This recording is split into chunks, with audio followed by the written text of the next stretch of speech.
কিরে, সমস্যা কি তোর? তুই আমায় জড়িয়ে ধরে কিস করলি কেন? আরে বাহ, আমার কি দোষ? আপনি তো বললেন আমি কি করতে পারি সেটা দেখবেন। তাই তো আমি আপনাকে জড়িয়ে ধরে কিস করে দেখিয়ে দিলাম যে আমি কিস করতে পারি। তোকে তো আমি চাইলে বিয়েও করতে পারেন, সমস্যা নেই। আপনার মতো সুন্দরী পুলিশিনী বিয়ে করতে আমার কোনো আপত্তি নেই। এক চড় মেরে তোর সব কটা দাঁত ফেলে দেবো বলে দিলাম। পুলিশের সঙ্গে বেয়াদবি? আমি তো ভেবেছিলাম তুই একটা বদমাইশ, এখন তো দেখছি আজ তো একটা বেয়াদব।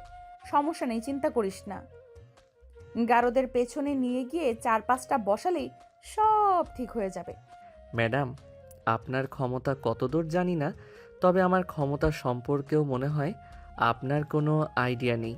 আপনি আমাকে এখান থেকে থানা পর্যন্ত নিয়ে যেতে পারবেন, কিন্তু তারপর আপনার ফোনে কয়টা ফোন আসবে হিসাব রাখ সেটা কিন্তু আপনি হিসাব রাখতে পারবেন না।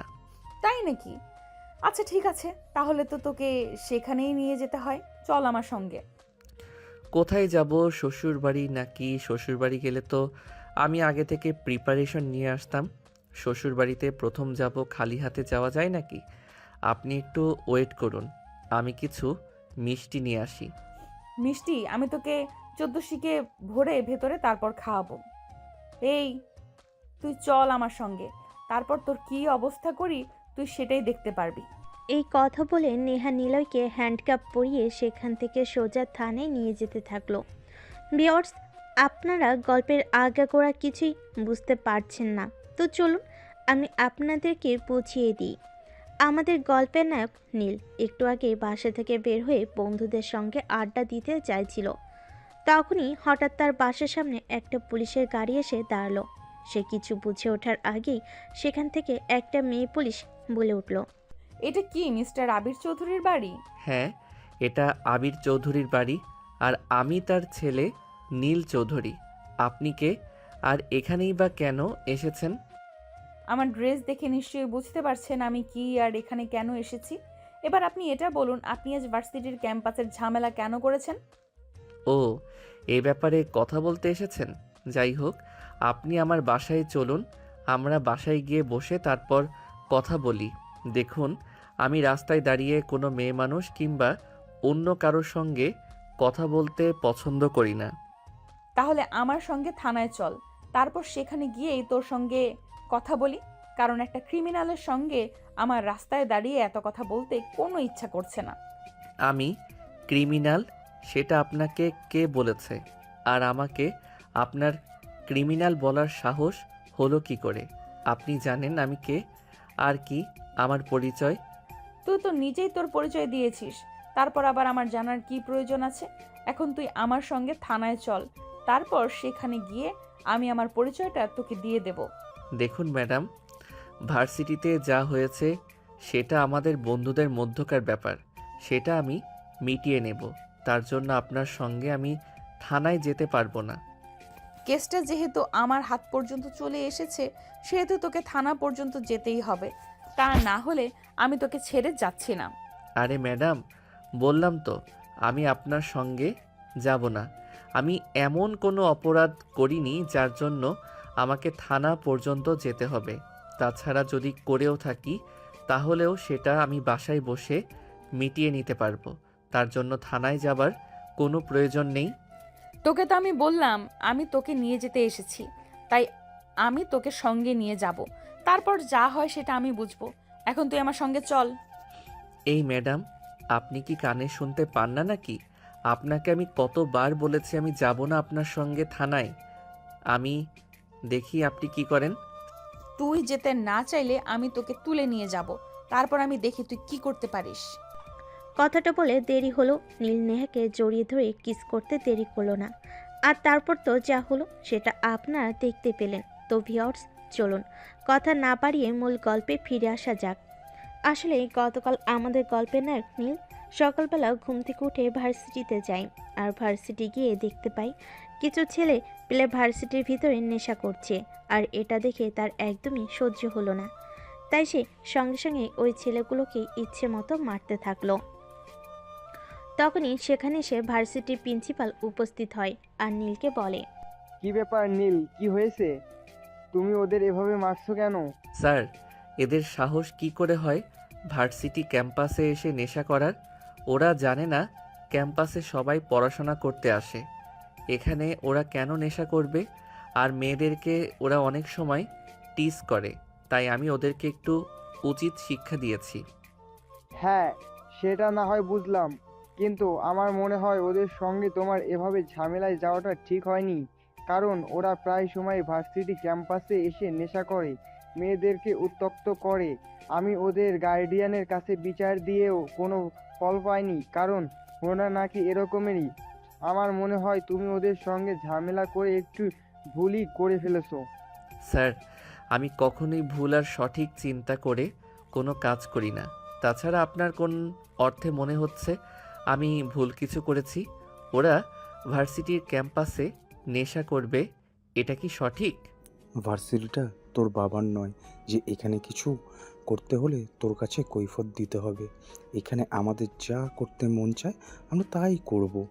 সে তোর ব্যাপারে আমরা কেন তোকে কৈফিয়ত দিতে যাব? আর তোরই বা কী সমস্যা? আমার সমস্যা এটাই যে তবে ভার্সিটিতে এসে কেন নেশা করবে? তোদের দেখা দেখি আরও 5টা ছেলে তোদের সঙ্গে মিশে তারা নেশা করবে কেন? আমরা ভার্সিটিতে এসে মাদকাসক্ত হব? এখানে তো আমরা পড়াশোনা করতেছি, নিজেদেরকে শিক্ষিত করতে আসি। আর সেখানে এসে কেন আমরা নিজেদেরকে ধ্বংসের মুখে ঠেলে দেব? তোর এখন এত ইচ্ছা ভালো হওয়ার, তাহলে তুই কোন প্রাইভেট ভার্সিটিতে পড়াশোনা করিসনি কেন? কেন লোকাল ভার্সিটিতে পড়াশোনা করতে এসেছিস? এখানে যখন তুই পড়াশোনা করতে এসেছিস, তাহলে এখানে যা হয় সব তোকে মুখ বুজে সহ্য করতে হবে। আর তা না হলে তুই এখান থেকে পড়াশোনা ছেড়ে দিয়ে চলে যা, কারণ তুই ভার্সিটির পরিবেশে অভ্যস্ত নস। আমি কিসে অভ্যস্ত আর কিসে অভ্যস্ত নই সেগুলো তোদের তো কোনো সমস্যা হওয়ার কথা নয়। তোরা ক্যাম্পাসে এসে কেন এগুলো করবি? এই বলে নীল ছেলেগুলোকে আবারও মারতে উদ্যত হলো, কিন্তু তখন প্রিন্সিপাল স্যার নীলকে থামিয়ে দিল আর নীল সেখান থেকে চলে গেল। আর তারপরই হয়তো এই ছেলেগুলো থানায় গিয়ে কমপ্লেন করেছে। যাই হোক, এদিকে নেহা নীলকে নিয়ে থানায় পৌঁছালো। আর তখনই হঠাৎ নেহার ফোনে একটা কল আসলো। নেহা, তুমি নীলকে কেন থানায় নিয়ে এসেছো? ওকে এক্ষুনি ছেড়ে দাও। কিন্তু স্যার, ওর নামে থানায় মামলা করা হয়েছে। ও গতকাল ভার্সিটির ক্যাম্পাসে মারধর করেছে, আর ওই ছেলেগুলো আমার কাছে কমপ্লেন করেছে। তাই আমি যদি এর বিরুদ্ধে অ্যাকশন না নেই, তাহলে ওরা তো মনে করবে আমি পয়সার জন্য বিক্রি হয়ে গেছি। তোমাকে আমি এত কিছু চিন্তা করতে বলিনি। তোমাকে আমি যেটা করতে বলেছি তুমি সেটাই করো। তুমি এখনই নীলকে ছেড়ে দাও আর ওকে ওর বাসা পর্যন্ত দিয়ে আসো। কিন্তু স্যার, এইভাবে আমরা ওকে ছেড়ে দিতে পারি না। ও ভার্সিটিতে মাস্তানি করবে, আর এগুলো কি মেনে নেওয়া যায়? আমি তোমার কাছ থেকে কোনো উপদেশ শুনতে চাইছি না। তোমাকে যেটা করতে বলেছি তুমি সেটাই করো। তুমি এখনই ওকে ওর বাসার সামনে ছেড়ে দিয়ে আসো, ঠিক যেখান থেকে নিয়ে এসেছিলে। ঠিক আছে স্যার, আমি এক্ষুনি ওকে দিয়ে আসছি। এই ছেলে, চলো আমার সঙ্গে, তোমাকে তোমার বাসা পর্যন্ত পৌঁছে দিয়ে আসি। কিন্তু ম্যাডাম, আমি তো শ্বশুর বাড়িতে যাব, বাসায় যাওয়ার কোনো ইচ্ছে আমার নেই। এত সুন্দর বউ রেখে একা একা বাসায় গিয়ে কি করব? এই কি তোর বদমাইশের বাচ্চা, তোর শ্বশুরবাড়ি কোথায় সেটা কি আমি চিনি নাকি? আর তোকে কেন আমি তোর শ্বশুরবাড়ি দিয়ে আসতে যাব? তোকে যেখান থেকে নিয়ে এসেছি সেখানেই ছেড়ে আসব। আরে বউ, নিজের হবু জামাইকে কেউ এভাবে বলে নাকি? প্লিজ নিয়ে চলো না আমাকে একটু শ্বশুরবাড়ি, একটু শাশুড়ি মার সঙ্গে দেখা করে আসি। তোর শ্বশুরবাড়ি কোথায় বল, আমি তোকে ছেড়ে দিয়ে আসছি। ও মা, বউ দেখি আমার নিজের বাড়ি চিনে না। আমি তো তোমাদের বাড়িতে যাওয়ার কথা বলছি। প্লিজ নিয়ে চলো না তোমাদের বাড়িতে একবার, আমার শাশুড়ি মায়ের সঙ্গে একবার দেখা করে আসি। তোর সঙ্গে আবার আমার কোন বোনকে বিয়ে দিলাম যে তুই আমার মায়ের মেয়ের জামাই হয়ে গেলি? তাছাড়া আমি ছাড়া তো আমার মায়ের কোনো মেয়ে সন্তান নেই। তাহলে উফ ডার্লিং, তুমিও না কিছুই বুঝো না। আমার বউ তো তুমি। আমি তো তোমাকে দেখেই প্রেমে পড়ে গেছি। তাহলে অন্য কেউ কেন আমার বউ হতে যাবে? প্লিজ বউ নিয়ে চলো না একটু তোমার বাড়ি। তোকে যে আমার কি করতে মন চাইছে সেটাই বুঝতে পারছি না। পারলে তোকে এক্ষুনি আমি খুন করে ফেলতাম, কিন্তু সেটার তো আদেশ নেই। বিয়েটা করে নাও, তারপর যা করার করো, তখন আর তোমাকে আমি কিছুই বলবো না। এই বলে নীল থানা থেকে বের হয়ে বাইরে আসলো। আর তখন তার পিছনে পিছনে নেহা ও আসলো আর জিপে বসে নীলকে বলল, কি হলো? এখন ওখানে দাঁড়িয়ে আছিস কেন? আমার সঙ্গে গাড়িতে উঠে বসে আমি তোকে যেখান থেকে নিয়ে এসেছি ওখানেই ছেড়ে আসবো। নীল তখন আর কোনো কথা না বলে চুপচাপ নেহার সঙ্গে গাড়িতে উঠে বসলো। আর নেহা নীলকে তার বাড়ির সামনে ছেড়ে দিল। নীলের বাড়ির সামনে এসে নীলকে নেহা বলে, কি ব্যাপার, তুই এখনো গাড়িতে বসে আছিস কেন? তোর বাড়ির সামনে চলে এসেছি, তুই গাড়ি থেকে নামছিস না কেন? তুমি আমাকে এখানে কেন নিয়ে এসেছো? আমি না তোমাকে বললাম আমি আমার শ্বশুর বাড়িতে যাব? সেখানে কেন নিয়ে গেলে না? আমি এখন নামবো না গাড়ি থেকে। নেহা নীলকে অনেক করে বলেছিল গাড়ি থেকে নেমে যাওয়ার জন্য, কিন্তু নীল কোনোভাবে গাড়ি থেকে নামছিল না। তাই নেহা নীলকে ধাক্কা দিয়ে গাড়ি থেকে ফেলে দিতে চাইছিল, কিন্তু নীল অতটাও বোকা নয়। তাই সে সঙ্গে সঙ্গে নেহার হাতটা ধরে ফেল। নেহা তখন ধাক্কার তাল সামলাতে না পেরে নীলের উপর পড়ে গেল। এমন অবস্থা থেকে নেহা অনেকটা ক্ষেপে গেল আর নীলকে বলল, এটা কি হলো? তুই আমাকে টান দিয়ে নিচে ফেলে দিলি কেন? একটু তোমার শরীর থেকে উষ্ণতা নিতে, তোমার শরীর কতটা উষ্ণ সেটা একটু চেক করে নিতে। আল্লাহ, তুমি আমাকে উদ্ধার করো। আমি কোন পাগলের পাল্লায় পড়েছি সেটাই তো বুঝতে পারছি না। এটা কেমন তার ছেঁড়া মানুষ, আমি তো সেটাই ভেবে পাচ্ছি না। আমার পাল্লায় পড়েছো জানেমান? তুমি তো এত সহজে ছাড়া পাচ্ছ না। এখন কি যাবে নাকি তোমার শ্বশুর বাড়ি? এই বেয়াদব, চুপ কর। আমার শ্বশুর বাড়ি কোথা থেকে আসলো? আমি তো এখনো বিয়েই করিনি, আর বিয়ে করব কিনা সে ব্যাপারেও এখনো নিশ্চিত নয়। আমার মতো হ্যান্ডসাম একটা ছেলে থাকতে তুমি কেন বিয়ে ছাড়া থাকবে? তুমি অবশ্যই বিয়ে করবে এবং আমাকেই বিয়ে করবে, চিন্তা করো না। আমি কিছুদিনের মধ্যেই তোমার বাবা মায়ের সঙ্গে কথা বলবো এবং তোমাকে যত দ্রুত সম্ভব আমাদের বাড়িতে নিয়ে আসবো। তাহলে তোর মাথায় সমস্যা আছে, তোর সঙ্গে কথা বলাই অনর্থক। তুই থাক এখানে। এই কথা বলে নীল নেহার বুকের উপর থেকে উঠে পড়ে এবং সেখান থেকে চলে যেতে চায়। কিন্তু তখনই নীল পিছন থেকে নেহার হাতটা ধরে ফেলে আর টান দিয়ে নিজের সঙ্গে মিশিয়ে নেয়। আর তারপর আলতো করে নেহার কপালে একটা ভালোবাসার পরশ এঁকে দিয়ে বলে, একটু ভালোবাসা না দিয়ে চলে যাচ্ছ? এতটাই পাষাণ তুমি? এরকম হলে হয় নাকি? তোর ভালোবাসা চাই, তাই না? এই নে তোর ভালোবাসা। এই বলে নেহা নীলের গালে ঠাস ঠাস করে ব্যাস কয়েকটা চর বসিয়ে দিল। আর তারপর বলতে লাগলো, এবার তো পেয়েছিস তুই তোর ভালোবাসা, তাই না? এখন তোর মুখটা বন্ধ রাখ আর আমাকে এখান থেকে যেতে দে। এখানে বসে থাকলে তো আমার চলবে না, আমার তো আরো অনেক কাজ পড়ে আছে। নীল তখন কোনো কথা বলতে পারছিল না, কারণ নেহা তাকে এত জোরে চড় মেরেছে যে তার গালে 5টা আঙুলের ছাপ বসে গেছে। তার গাল অনেক ব্যথা করছিল, তাই সে আর কোনো কথা বলল না। এদিকে নেহা তো নাই, চলে গেল। নীল তখন কোনো রকমে নিজের চোখের জল মুছে বাড়ির ভিতর প্রবেশ করবে, তখনই হঠাৎ তার আম্মুর সামনে পড়ে গেল। তার আম্মু তাকে দেখে বলতে লাগলো, কি রে বাবা, কি হয়েছে তোর? তোর গালে এটা কিসের দাগ? দেখে তো মনে হচ্ছে একদম এক্ষুনি রক্ত ছিটে পড়বে। কই আম্মু, কিছুই হয়নি। বন্ধুদের সঙ্গে একটু খেলতে গিয়েছিলাম আর তখনই একটু ব্যথা পেয়েছি। আমাকে কি তুই বোকা পেয়েছিস নাকি যা বুঝাবি আমি তাই বুঝে যাব? একদমই নয়, আমি বুঝতে পেরেছি এটা কারো হাতের দাগ, সেটা দেখেই বোঝা যাচ্ছে। 5টা আঙ্গুল একদম স্পষ্ট দেখা যাচ্ছে। ব্যাস এইটুকুই। আরে আম্মু, তোমার কি মাথা খারাপ হয়েছে নাকি? এই শহরে এখনো এমন কোনো ছেলে পয়দা হয় নাই যে আমার গায়ে হাত দেবে, আর গায়ে হাত দেওয়ার পর আমি তাকে ছেড়ে দেব। এতক্ষণে আমি বিষয়টা ক্লিয়ারই বুঝতে পেরেছি। তুই নিশ্চয়ই কিছু একটা ঝামেলা করেছিস আর তার ফলস্বরূপ তোর গালের এই চিহ্নগুলো, ঠিক না? না, একদমই নয়। তুমি তো জানো আমি কখনোই ঝামেলা করি না। অন্যায় দেখলে সেখানে নিজেকে কন্ট্রোল রাখতে পারি না। ভার্সিটিতে কিছু ছেলে আসলে গতকাল ভার্সিটিতে কিছু ছেলে ক্যাম্পাসে বসে নেশা করছিল আর তাদেরকে একটু শিক্ষা দিয়েছিলাম। তারপর তারা থানায় মামলা করেছে। আমি বুঝতে পারছি না তোকে এত ভালো মানুষ সাজতে কে বলেছে তোকে ওইগুলো করতে, যার কারণে তোকে এখন থানায় পর্যন্ত যেতে হলো। আমি চাই না তুই এসব ঝামেলায় আর নিজেকে ইনভলভ রাখিস। আম্মু, তুমি হয়তো একটা কথা ভুলে গেছো যে আমার রক্তে অপরাধ দেখেও তীর থাকাটা নেই। আমি অপরাধ দেখলে সহ্য করতে পারি না। যেখানে অপরাধ দেখি সেখানেই আমার রক্ত গরম হয়ে যায়। ও তাই নাকি? ঠিক আছে, তাহলে আমি তোকে কিছুই বলবো না। একবার আয়নার সামনে দাঁড়িয়ে তোর গালের দিকটা দেখে নে, তাহলে তুই বুঝতে পারবি আমি কেন তোকে এই কথাগুলো বলছিলাম।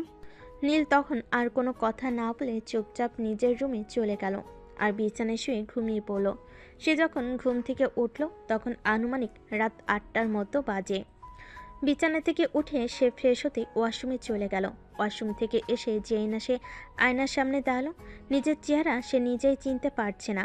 একটা মেয়ের শরীরে এত শক্তি আসে কোথা থেকে, যে নীলকে সেই দুপুরবেলা চর দিয়েছে আর এখন রাতের 8টা বাজে। এখনও তার 5টা আঙ্গুলের চিহ্ন নীলের গালে ফুটে আছে। নীল তখন একটু অয়েলমেন্ট লাগিয়ে পড়তে বসে গেল। পড়া শেষ হলে রাতের খাবার খেয়ে তারপর ঘুমিয়ে পড়ল। পরের দিন সকালবেলা ভার্সিটি যাওয়ার উদ্দেশ্যে বাসা থেকে বের হবে। তখনই হঠাৎ সে তার বাসার সামনে একটি মেয়েকে দাঁড়িয়ে থাকতে দেখল। নীল 7 পাঁচ চিন্তা না করে মেয়েটাকে সে জানার আগ্রহ না দেখিয়ে সেখান থেকে চলে যেতে চাইছিল। তখনই পিছন থেকে মেয়েটা বলল, আই এম সরি, কাল রাগের মাথায় আপনাকে এইভাবে থাপ্পড় মারাটা উচিত হয়নি। নিশ্চয়ই খুব ব্যথা পেয়েছেন, তাই না? সে যাই হোক, ভালোবাসার মানুষের ছোঁয়া তো পেয়েছি, সেটাই আমার জন্য অনেক। ভালোবাসার মানুষের ছোঁয়ার সব সময় ভালো হয়। আবার আপনি ওইসব কথা বলা শুরু করেছেন। দেখুন, আমার মেজাজ হুট করেই গরম হয়ে যায়, আর আমি অপরাধীদের এইভাবেই শাস্তি দিয়ে থাকি। তাই আপনার কথা শুনে মাথা গরম হয়ে গেছিল। আর তারপর বললাম তো ঠিক আছে, কোনো ব্যাপার না। আমার ভার্সিটি লেট হয়ে যাচ্ছে, আমি এখন আসছি। এরপর নেহাকে নীল আর কোনো কথা বলার সুযোগ না দিয়ে বাইকে নিয়ে সোজা ভার্সিটির উদ্দেশ্যে বেরিয়ে পড়ল। ভার্সিটিতে এসেই সে দেখতে পেল ওই ছেলেগুলো গেটের সামনে দাঁড়িয়ে আছে। তারা নীলকে দেখে, কি ব্যাপার, কাল নাকি শ্বশুরবাড়ি গিয়েছিলি? তো কেমন জামাই আপ্যায়ন পেলি? আমি তো আপ্যায়ন ভালোই পেয়েছি। এবার তোদের যাওয়ার পালা হবে, তৈরি হয়ে থাক, খুব তাড়াতাড়ি যেতে পারবি শ্বশুরবাড়ি। এই কথা বলে নীল সেখানে আর এক মুহূর্ত না দাঁড়িয়ে সোজা ক্যাম্পাসের ভিতর চলে আসলো। ক্লাসে সেই ঢুকতে যাবে, তখনই তার বন্ধু হৃদয়ের সঙ্গে তার দেখা হয়। আর তখনই তার বন্ধু হৃদয় তাকে প্রশ্ন করে, কি রে দোস্ত, কি হয়েছিল কাল? আমি শুনলাম তোকে নাকি পুলিশ স্টেশন যেতে হয়েছিল। আরে আর বলিস না, ওই যে সেদিন ছেলেগুলো নেশা করছিল, ওদের একটু চা নাস্তা খাওয়াইছিলাম, তার জন্যই আর কি। দোস্ত, তোকে আমি কতবার বলেছি ওদের সঙ্গে ঝামেলায় যাস না, তুই তারপরেও গেলি। আরে দোস্ত বাদ দে, এসব নিয়ে চিন্তা করিস না, সব ঠিক হয়ে যাবে। এখন বল, তোর কি খবর? এই তো আলহামদুলিল্লাহ ভালো। কাল প্রিয়ার সঙ্গে দেখা করতে গিয়েছিলাম, বেশ ভালোই কেটেছে সময়টা। আচ্ছা, প্রেম করে কি পাস আমি সেটা বুঝতে পারি না। আজ এই মেয়ে তো কাল ওই মেয়ে, একটা মেয়েকে ফিক্সড কর আর ওকে বিয়ে করে নে। দোস্ত, একটা ফুল গড়ে নিয়ে রাখার চাইতে 1000টা ফুলের মতো খাওয়া যে কতটা মজা সেটা তুই বুঝতে পারবি না। আগে একটা প্রেম কর, তারপরে বুঝতে পারবি। হ্যাঁ রে, সেটাই চেষ্টা করছি দোস্ত। কাল যে ইন্সপেক্টর আমাকে অ্যারেস্ট করতে এসেছিল, মেয়েটাকে দেখে আমি একদম প্রেমে পড়ে গেছি। কি বলিস দোস্ত, শেষে কিনা সিনিয়র একটা পুলিশ ইন্সপেক্টরের প্রেমে পড়লি তুই? আমি জাস্ট ভাবতে পারছি না, এই বুঝি ছিল তোর মনে? ভার্সিটিতে কত মেয়েরা তোর পেছনে লাইন মারে, তুই তো তাদেরকে একটুও পাত্তা দিস না, আর শেষে কিনা একটা পুলিশের প্রেমে পড়েছিস। দোস্ত রে, প্রেম ভালোবাসা বলে কয় হয় না। আর যদি সেরকম হতো তাহলে হয়তো আমি কবেই প্রেমে পড়ে যেতাম। কিন্তু বিশ্বাস কর, আমি সত্যি কাল পুলিশ মেয়েটাকে দেখে প্রেমে পড়ে গেছি।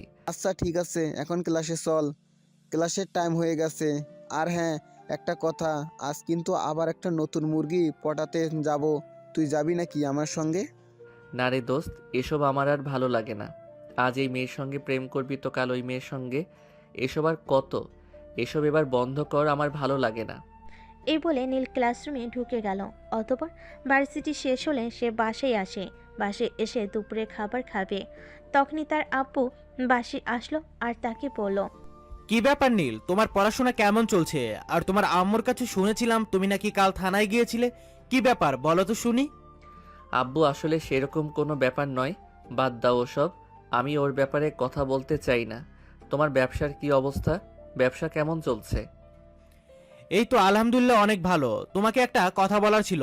কাল আমার অফিসের একজন অ্যাপ্লাই তো আর বাসায় দাওয়াত করেছে, আমাদের সপরিবারে যেতে বলেছে। ওর মেয়ে নাকি জন্মদিন, তাই আমাদের ওখানে যেতে হবে। আব্বু, আমার কোনো দাওয়াতে যেতে ভালো লাগে না। তোমরা সবাই চলে যেও, আমি যেতে পারবো না। কিন্তু সেটা বললে হবে না বাবা, তোমাকে আমাদের সঙ্গে যেতেই হবে। কারণ আমাদের এমপ্লয়ি অনেকদিন ধরে আমাদের সঙ্গে কাজ করছে, সে অনেক রিকোয়েস্ট করে বলেছে আমাদের সবাইকে যেতে হবে, তাই তুমি আমার সঙ্গে যাবে। ঠিক আছে আব্বু, আমি যাব। আচ্ছা ঠিক আছে, তাহলে এখন আসি। আমার একটু টায়ার্ড লাগছে, বিশ্রাম নিতে হবে। এই বলে নীল নিজের রুমে চলে আসলো আর রুমে সে কাপড় চোপড় চেঞ্জ করে বিছানায় শুয়ে একটা ঘুম দিল। একটু ঘুম পাগল ছেলে, একটু সুযোগ পেলেই এসে ঘুমাতে চায়। তবে শুধু এইটুকুই নয়, আমাদের গল্পের নায়ক কিন্তু অনেক রোমান্টিক গল্প লেখে। তাই বলে আমাদের গল্পের নায়ক একটু অন্যরকম রোমান্টিক। তো ভিউয়ার্স, চলুন দেখা যাক তারপর কি হয়। আমাদের গল্পের নায়ক নীল ঘুম থেকে উঠল। তখন রাত আনুমানিক 10টা বাজে। তার আম্মু তাকে রাতের খাবার খাওয়ার জন্য ডাক দিতে এসেছে। এই নীল, কোথায় তুই? সেই কখন থেকে তোকে ডাকছি, তোর কোনো সাড়া শব্দ নেই। ভার্সিটি থেকে এসে দুপুরের খাবার পর্যন্ত খেলি না। কি সমস্যা তোর, বল তো শুনি। কই আম্মু, কি সমস্যা হতে যাবে আমার? আসলে ভার্সিটি থেকে এসে খুব ঘুম পাচ্ছিল, তাই ঘুমিয়ে পড়েছিলাম। তারপর আর কি, কখন বেলাটা কেটে গেল আর টের পেলাম না। তুমি তো জানোই আমি ঘুমিয়ে পড়লে আর দুনিয়ার কোনো হুঁশ থাকে না। আচ্ছা বাবা, ঠিক আছে, ওইসব কথা বাদ দে। এখন হাত মুখ ধুয়ে খাবার খেতে আয়। তোর আব্বু আর রিমি অনেকক্ষণ ধরে তোর জন্য অপেক্ষা করছে। তাড়াতাড়ি আসবে কিন্তু। ঠিক আছে, তুমি যাও, আমি এক্ষুনি আসছি। কি ব্যাপার রিমি, আমি শুনলাম তুই নাকি আজকাল ঠিক মতো কলেজে যাচ্ছিস না। কি সমস্যা তোর, বল তো শুনি। তোকে কে বলেছে এসব কথা? আমি তো প্রতিদিন ঠিক মতোই কলেজে যাচ্ছি। আমার ইনফরমাররা কখন আমাকে ভুল ইনফরমেশন দেয় না। তারা যা বলেছে একদম সত্য কথাই বলেছে। এখন তুই আমাকে বল যে তুই কেন ঠিক মতো কলেজে যাচ্ছিস না। বাসা থেকে তো প্রত্যেক দিন বের হয়ে যাস কলেজের কথা বলে, তারপর কোথায় যাস? ভাইয়া দেখ, একদম মিথ্যা কথা বলবি না। আমি ঠিক মতোই কলেজে যাওয়া আসা করছি। তোর যদি আমার কথা বিশ্বাস না হয়, তাহলে তুই কলেজে গিয়ে নিজেই দেখে আয়। আচ্ছা ঠিক আছে, আমি কালকে তোর কলেজে যাব, চিন্তা করিস না। যাই হোক, এখন বল তোর পড়াশোনার খবর কি? পড়াশোনা কি ঠিকমতো করছিস নাকি শুধু ফাঁকিবাজি করছিস? সেটা আমার পরীক্ষার রেজাল্ট দেখলেই বুঝতে পারবি। আমি তো আর তোর মতো না যে ভার্সিটি থেকে এসেই ঘুমিয়ে পড়বো, সারাদিন শুধু ঘুম নিয়েই থাকবো, আর যখন একটু সময় পাবো তখন গল্প লিখতে বসে যাব। আচ্ছা ভাইয়া, আমি বুঝি না তুই এই গল্পের মধ্যে কি পেয়েছিস? শোন, গল্প আমার, প্রেম গল্প আমার, নেশা গল্প আমার, পেশা গল্প না লিখলে আমার ভালো লাগে না। আমি আমার নিজের মনকে ভালো রাখার জন্য গল্প লিখি। কেন, এতে কি তোর কোনো সমস্যা আছে নাকি? আমার কেন কোনো সমস্যা থাকতে যাবে? আমি যখনই কলেজে যাই তখনই আমার বন্ধুরা সবাই বলে তোর ভাইয়া তো রোম্যান্টিক গল্প লিখে যে দেখলেই প্রেমে পড়ে যায়। মেয়ে মানুষ প্রেমে পড়বে, এটাই তো স্বাভাবিক। আমার প্রেমে পড়লে সমস্যা কোথায়? তাছাড়া আমি কি দেখতে খারাপ নাকি যে আমার প্রেমে পড়লে ভুল করে ফেলবে? ধত্তরি, তোর সঙ্গে কথা বলাই অনর্থক। আমি কাকে কি বলি সে যেন আমাকে উল্টাটা বুঝিয়ে দেয়। তোর যা ইচ্ছে তুই তাই কর। মন চাইলে 101টা মেয়ের সঙ্গে প্রেম কর, তাতে আমার কোনো সমস্যা নেই। হ্যাঁ, আমি তোকে এতক্ষণ সেটাই বোঝাতে চাইছিলাম, কিন্তু তুই এটা বুঝতে এতটা সময় নিবি সেটা বুঝতে পারিনি। আসলে তোর মাথায় তো গোবর ছাড়া আর কিছুই নেই।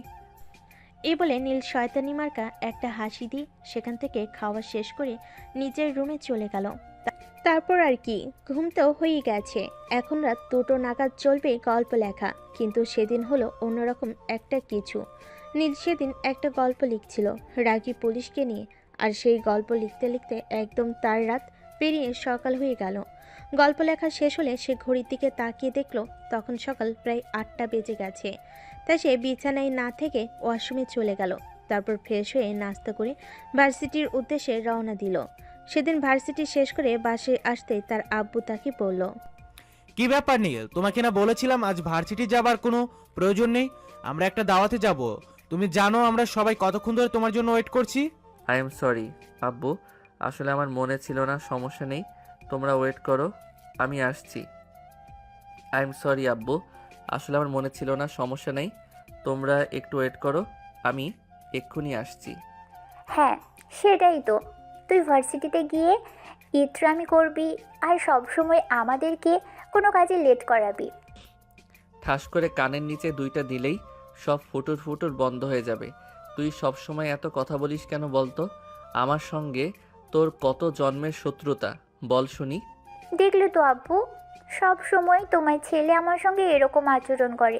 সব সময় আমাকে শুধু ভয় দেখায় আর সব সময় শুধু আমাকে এইটাই বলে যে আমাকে মারতে কেন বলতো।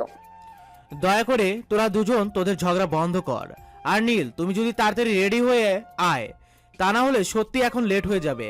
আর যদি সময় মতো ওই অনুষ্ঠানে পৌঁছাতে না পারি তাহলে আমার এমপ্লয়ি অনেক রাগ করবে। প্লিজ বাবা, তাড়াতাড়ি আয়। আমি তো যাচ্ছিলামই, আর তখনই তো তোমার মেয়ে ওই ওই বদমাইশি কথাগুলো বলল, আর আমার মেজাজটা খারাপ করে দিল। ঠিক আছে, সমস্যা নেই, আমি এক্ষুনি আসছি। এই বলে নীল নিজের রুমে চলে গেল আর তার পছন্দ মতো একটা শার্ট আর একটা প্যান্ট পরে তাড়াতাড়ি তৈরি হয়ে নিচে আসলো। আর তার বোন তাকে দেখে একটু টিটকারি মেরে বলল, একদম সার্কাসের জোকারের মতো লাগছে।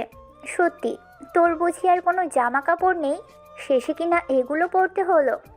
তুই আমাকে জামা কাপড় কিনে দিস না, তাহলে আমার জামা কাপড় থাকবে কোথা থেকে? এখন ফাইজলামও বন্ধ কর আর চুপচাপ বাসা থেকে বের হ, তা না হলে কিন্তু তোর এই 1 বস্তা মেকআপের কি অবস্থা করব সেটা কিন্তু তুই বুঝতেও পারছিস না। এই শোন, তুই আমার ভাই আছিস, ভাইয়ের জায়গায় থাক।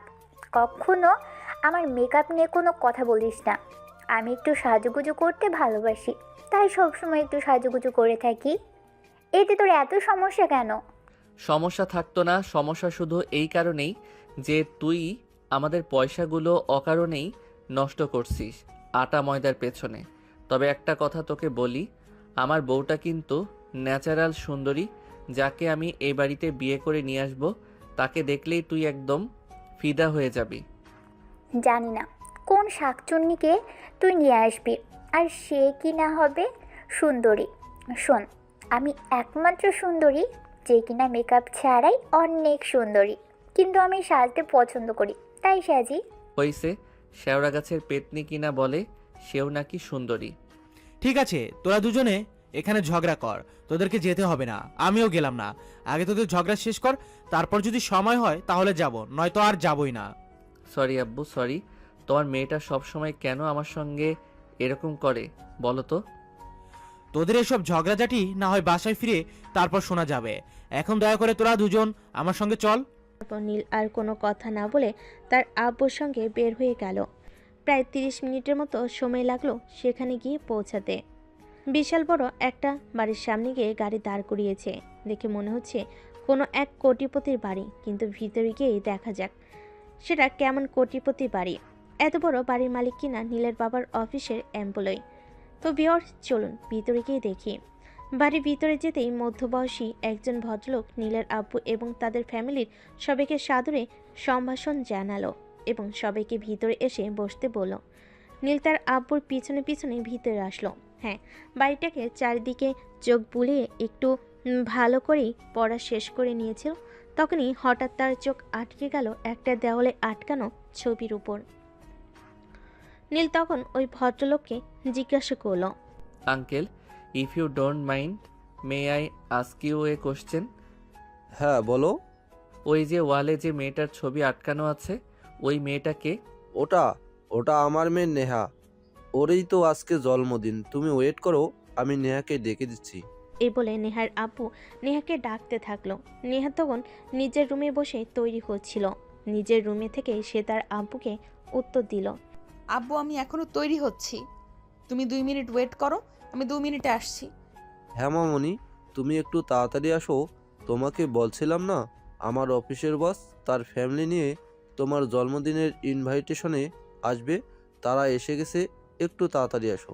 ঠিক আছে আব্বু, আমি এক্ষুনি আসছি। এদিকে ভদ্রলোক নীল আর তার ফ্যামিলি সবাইকে বসতে দিল। আর ঠিক তার 2 মিনিট পর নিয়ে এসে সেখানে উপস্থিত হলো। আর নেহা নীলকে দেখেই বলল, কি ব্যাপার, তুই এখানে কি করছিস? কি ব্যাপার মামনি, তুমি কি নীলকে চেনো নাকি? ক্রিমিনালদের আবার না চিনে কি করে থাকি? ওকে আমি এই কয়েকদিন আগেই একবার থানায় নিয়ে গেছিলাম কোনো একটা কেসের কারণে। কি বলো তুমি? নীল বাবার মতো ছেলেই হয় না, আর তাকে তুমি থানায় নিয়ে গেছিলে? আমার মনে হয় তুমি কোনো ভুল ইনফরমেশন পেয়েছিলে। যাক বাদ দাও, আমি সেই সব কথা এখন মনে করতে চাই না। আমি আমার জন্মদিনের আনন্দটাকে মাটি করতে চাই না। আর হ্যাঁ, এই যে মিস্টার, আপনাকে বলছি, অনুষ্ঠান শেষ হলে চুপচাপ এখান থেকে চলে যাবেন। কোনো গ্যাঞ্জাম করার চেষ্টাও করবেন না, তাহলে কিন্তু খারাপ হবে। এটা আপনাকে আমি বলে দিলাম। ও আমি এতক্ষণে বুঝতে পেরেছি, তার মানে তুমি সেই ইন্সপেক্টর মেয়ে যে আমার ছেলেকে অ্যারেস্ট করেছিলে। শোনো, তুমি ভুল ইনফরমেশন পেয়েছিলে, আমার ছেলে একদমই এরকম নয়। আমার ছেলেটা যথেষ্ট ভদ্র এবং ভালো একটা ছেলে। আমার ছেলে কখনো কোনো খারাপ কাজ করতেই পারে না। হাই আঙ্কেল, আপনি একদম ঠিক কথাই বলেছেন। আপনার ছেলের কোনো খারাপ কাজ করতে পারে না, শুধু ভার্সিটিতে গিয়ে মারামারি করে। তখন নেহার আপু নেহাকে অনেক রিকোয়েস্ট করে বলে এসব কিছু বন্ধ করার জন্য আর জন্মদিনের অনুষ্ঠান শুরু করার জন্য। নেহা তখন আর কোনো কথা না বাড়িয়ে কেক কাটতে চলে গেল। নেহা কেক কেটে এক একে সবাইকে খাইয়ে দিচ্ছিল। আর তখনই নীলের পালা আসলো, কিন্তু নেহা তাকে কেক না খাইয়ে কেকটা রেখে দিতে চাইছিল। তখনই নীল তার কানে কানে বলল, এই ভুলটা একদম করো না প্রিয়সী। সবাই কিন্তু অলরেডি জেনে গেছে তোমার আর আমার সম্পর্কের কথা। এখন যদি তুমি আমাকে কেক না খাইয়ে দাও, তাহলে কিন্তু আমি সবার সামনেই তোমাকে ওইটা করে দিব। মানে তুই আমাকে আমার বাড়িতে এসে থ্রেট করছিস? এর পরিণাম কি হতে পারে তুই জানিস? পরিণামের কথা চিন্তা করে নীল কখনো কোনো কাজ করে না, সেটা তুমি নিশ্চয়ই এতক্ষণে বুঝতে পেরে গেছো। সো কোনো কথা না বলে আমাকে একটু কেক খাইয়ে দাও, তারপর আমিও তোমায় ভালোবেসে কেক খাইয়ে দেব। উপস্থিত সবাই তখন ওই বিষয়টা খেয়াল করছিল, তাই নেহা আর এই বিষয়টাকে নিয়ে ঝামেলা করলো না। সে নীলকে খাইয়ে দিল আর তারপর সে সেখান থেকে চলে আসলো। তারপর খাওয়া দাওয়ার পরপর শুরু হলো এক একে সবাই খাওয়া দাওয়া শেষ করে নিজেদের বাড়িতে চলে যাচ্ছিল। অপরদিকে নেহা কেক কাটা শেষ হলে নিজেদের রুমে চলে এসেছিল আর তার নিচে যেতে ইচ্ছে করছিল না। তখনই হঠাৎ তার রুমের দরজায় সে কারোর গলার আওয়াজ শুনতে পেল। এক্সকিউজ মি ম্যাডাম, আমি কি ভিতরে আসতে পারি? তুই তুই এখানে কেন এসেছিস? তোকে না আমি বলেছিলাম অনুষ্ঠান শেষ হলে সোজা বাড়ি চলে যাবি, কিন্তু তুই এখানে কেন এসেছিস? এখানে আবার নতুন করে কোনো সিন ক্রিয়েট করবি না বলে দিলাম। আরে ডার্লিং, তুমি আমার সঙ্গে এভাবে কেন কথা বলছো? আমি তোমার সঙ্গে কেন কোনো সিন ক্রিয়েট করতে যাব? তুমি আমার 10টা না 5টা না, একটা মাত্র লক্ষ্মীমন্তর বউ। তোমার সঙ্গে কি আমি কোনো সিন ক্রিয়েট করতে পারি? একটু তোমার আদর নিতে এলাম, তারপরে চলে যাব। কি বললি তুই? আমি শুনতে পাইনি, আরেকটা আবার বলতো শুনি। দাঁড়াও, আমি মাইক্রোফোনটা নিয়ে আসি, তারপর মাইক্রোফোনে বলি যাতে বাকি সবাই শুনতে পারে। এই বলে নীল রুম থেকে বের হয়ে নিচে চলে যেতে চাইছিল। তখনই নেহা পিছন থেকে তার হাতটা ধরে ফেলে আর নীল তখনই সুযোগ বুঝে নেহাকে নিজের বুকের সঙ্গে মিশিয়ে নিল আর নেহার 2 ঠোঁটে নিজের ঠোঁট ডুবিয়ে দিল। পাক্কা 5 মিনিট পর ছেড়ে দিয়ে বলল, এটা কোন ব্র্যান্ডের লিপস্টিক? এটা একটু অন্যরকম মিষ্টি লাগে। তোর সাহস দেখে আমি অবাক না হয়ে আর পারলাম না। তুই আমার বাড়িতে এসে আমাকে কিস করলি? অসভ্যই তোর, লুচ্চা বদমাস কোথাকার। তোমার শ্বশুর বাড়ির গো বউ, তোমার শ্বশুর শাশুড়ির একমাত্র আদরের ছেলে। যাই হোক বউ, তোমার ওই নরম হাতে গরম গরম ভালোবাসা খেতে কিন্তু বেশ লাগে। এই আমি আবার কবে তোর বউ হলাম? আমি কবে তোকে বিয়ে করেছি? এসব ফাজলামো বন্ধ কর, তা না হলে কিন্তু খারাপ কিছু হয়ে যাবে বলে দিলাম। বললাম তো, আমাকে এসব ভয় দেখিয়ে কোনো লাভ হবে না, বিকজ আমি যাকে ভালোবাসি তাকে আমি আমার করে নেব, সেটা যেভাবেই হোক আর যে কোনো পরিস্থিতিতেই হোক। তুই এখন এখান থেকে যাবি নাকি যাবি না আমি সেটাই বলছি। আরে বউ, তুমি এভাবে কেন বলছো? থুক্কু হবু বউ, বলেই তো যাব। শ্বশুরবাড়িতে ঘর জামাই থাকবো নাকি? আমার বাবার তো অনেক সহায় সম্পত্তি আছে, এত কিছু রেখে আমি কেন শ্বশুরবাড়িতে ঘর জামাই থাকতে যাব? আচ্ছা বউ, আমাকে একটা কথা বলো তো, তোমার বাবা তো আমার বাবার অফিসের সামান্য একজন এমপ্লয়ি, তাহলে তোমাদের এত বড় বাড়ির পিছনের রহস্যটা কি? একটা সময় আমার বাবার নিজের একটা অফিস ছিল, নিজের ব্যবসা করত, কিন্তু কোনো একটা কারণে ওটা বন্ধ হয়ে গেছে। তাই আমার বাবাকে বাধ্য হয়ে তোর বাবার অফিসে চাকরি নিতে হয়েছে। এবার নিশ্চয়ই বুঝতে পেরেছিস। তবে একটা কথা মনে রেখো, আমি পুলিশের চাকরি করি বলে এটা ভাবছি না যে আমি কালো টাকায় সম্পদের পাহাড় গড়েছি। এটা কিন্তু আমার বাপের অনেক কষ্টের টাকায় করা রাজপ্রাসাদ। ও আচ্ছা, এই ব্যাপার। ঠিক আছে, বুঝতে পেরেছি। আজ তাহলে আসি। তবে একটা কথা মনে রেখো, আমি কিন্তু আবার আসবো। তুই আবার কেন এখানে আসবি? আমার বউটাকে দেখতে। আমার বউটা ভালো আছে নাকি খারাপ আছে সেই ব্যাপারে আমাকে খোঁজ খবর নিতে হবে না নাকি? নেহা তখনই রেগে গিয়ে নীলকে কিছু একটা বলতে চাইছিল, কিন্তু নীল সেই সুযোগটা না দিয়ে সেখান থেকে দৌড়ে পালিয়ে চলে আসে নিচে। আসতেই তার বোন তাকে বলল, কি রে, বাসর করতে গিয়েছিলি নাকি? একটা চটকানা মেরে তোর সবকটা দাঁত ফেলে দেব বলে দিলাম। নিজের বড় ভাইকে এসব কথা বলতে তোর একটু লজ্জা করে না? আমার কেন লজ্জা করতে যাবে? তুই যদি বিয়ের আগেই তোর বইয়ের রুমে গিয়ে দরজা বন্ধ করে ইটিস পিটিস করতে পারিস, আমি বলতে গেলে কেন আমার লজ্জা লাগবে? একদম মিথ্যা কথা বলবি না। আমি আমার বউয়ের রুমে গিয়েছি ঠিকই, কিন্তু একটু দরজা বন্ধ করিনি, কারণ আমি চাইছিলাম কেউ এই ব্যাপারটা দেখুক আর আমাদের বিষয়ে একটু কথা বলে বিষয়টাকে একটু আগিয়ে নিয়ে যাক। হুম, কিন্তু কবি, দুর্ভাগ্যের বিষয় যে সবাই এদিকে অনুষ্ঠান নিয়ে ব্যস্ত ছিল, সেদিকে কেউ খেয়ালই করেনি। যাই হোক, বউ কেমন এত দিয়েছে তোকে? এই যে গালে, একটু ভালোভাবে খেয়াল করলেই দেখতে পাবি হাতের 5টা আঙুলের দাগ বসে গেছে, বুঝলি? এবার বুঝ তোর বউ তোকে কেমন ভালোবাসে। একদম ফাইজলামো করবি না বলে দিলাম, তাহলে কিন্তু তোর কপালে খারাপই আছে। আমার বউ আমাকে অনেক ভালোবাসে, কিন্তু সবার সামনে সেটা প্রকাশ করে না। আর একটা কথা তো জানিস, মেয়েদের বুক ফাটে তো মুখ ফোটে না। আমার বউ আমায় ভালোবাসে, কিন্তু সেটা মুখ ফুটে বলতে পারে না। নেহা তখন মুখটাকে ভেঙচি মেরে সেখান থেকে চলে গেল। আর তারপর খাওয়া দাওয়া শেষ হলে নীল আর তার ফ্যামিলির সবাই নেহার আব্বুর থেকে বিদায় নিয়ে বাড়ি আসার জন্য রওনা দিল। আজ তাহলে আমরা আসি। সত্যি আপনারা এত ভালো আপ্যায়ন করেছেন, আমরা অনেক মুগ্ধ হয়েছি। ধন্যবাদ স্যার, আপনাদেরকে অসংখ্য ধন্যবাদ। আমি তো ভেবেছিলাম আপনারা আসবেন না, কিন্তু আমার মতো সাধারণ একজন এমপ্লয়ের ইনভাইটেশনে আপনারা আসবেন সেটা আমি সত্যি ভাবতে পারিনি। এত ভাবার কিছুই নেই, এখন থেকে প্রায়ই আসবো আপনাদের বাড়িতে। সত্যি তোমরা আসলে আমি অনেক খুশি হব। জানো, একটা সময় ছিল যখন আমার সব কিছু ছিল, তখন আমার বন্ধুবান্ধবের অভাব ছিল না, কিন্তু যখন থেকে আমি ব্যবসায়ীর লোকসান খেয়ে ব্যবসাটা ছেড়ে দিলাম আর তোমাদের অফিসে চাকরিটা নিলাম, তখন থেকে আমার বন্ধুবান্ধব সব কোথায় যেন উধাও হয়ে গেল।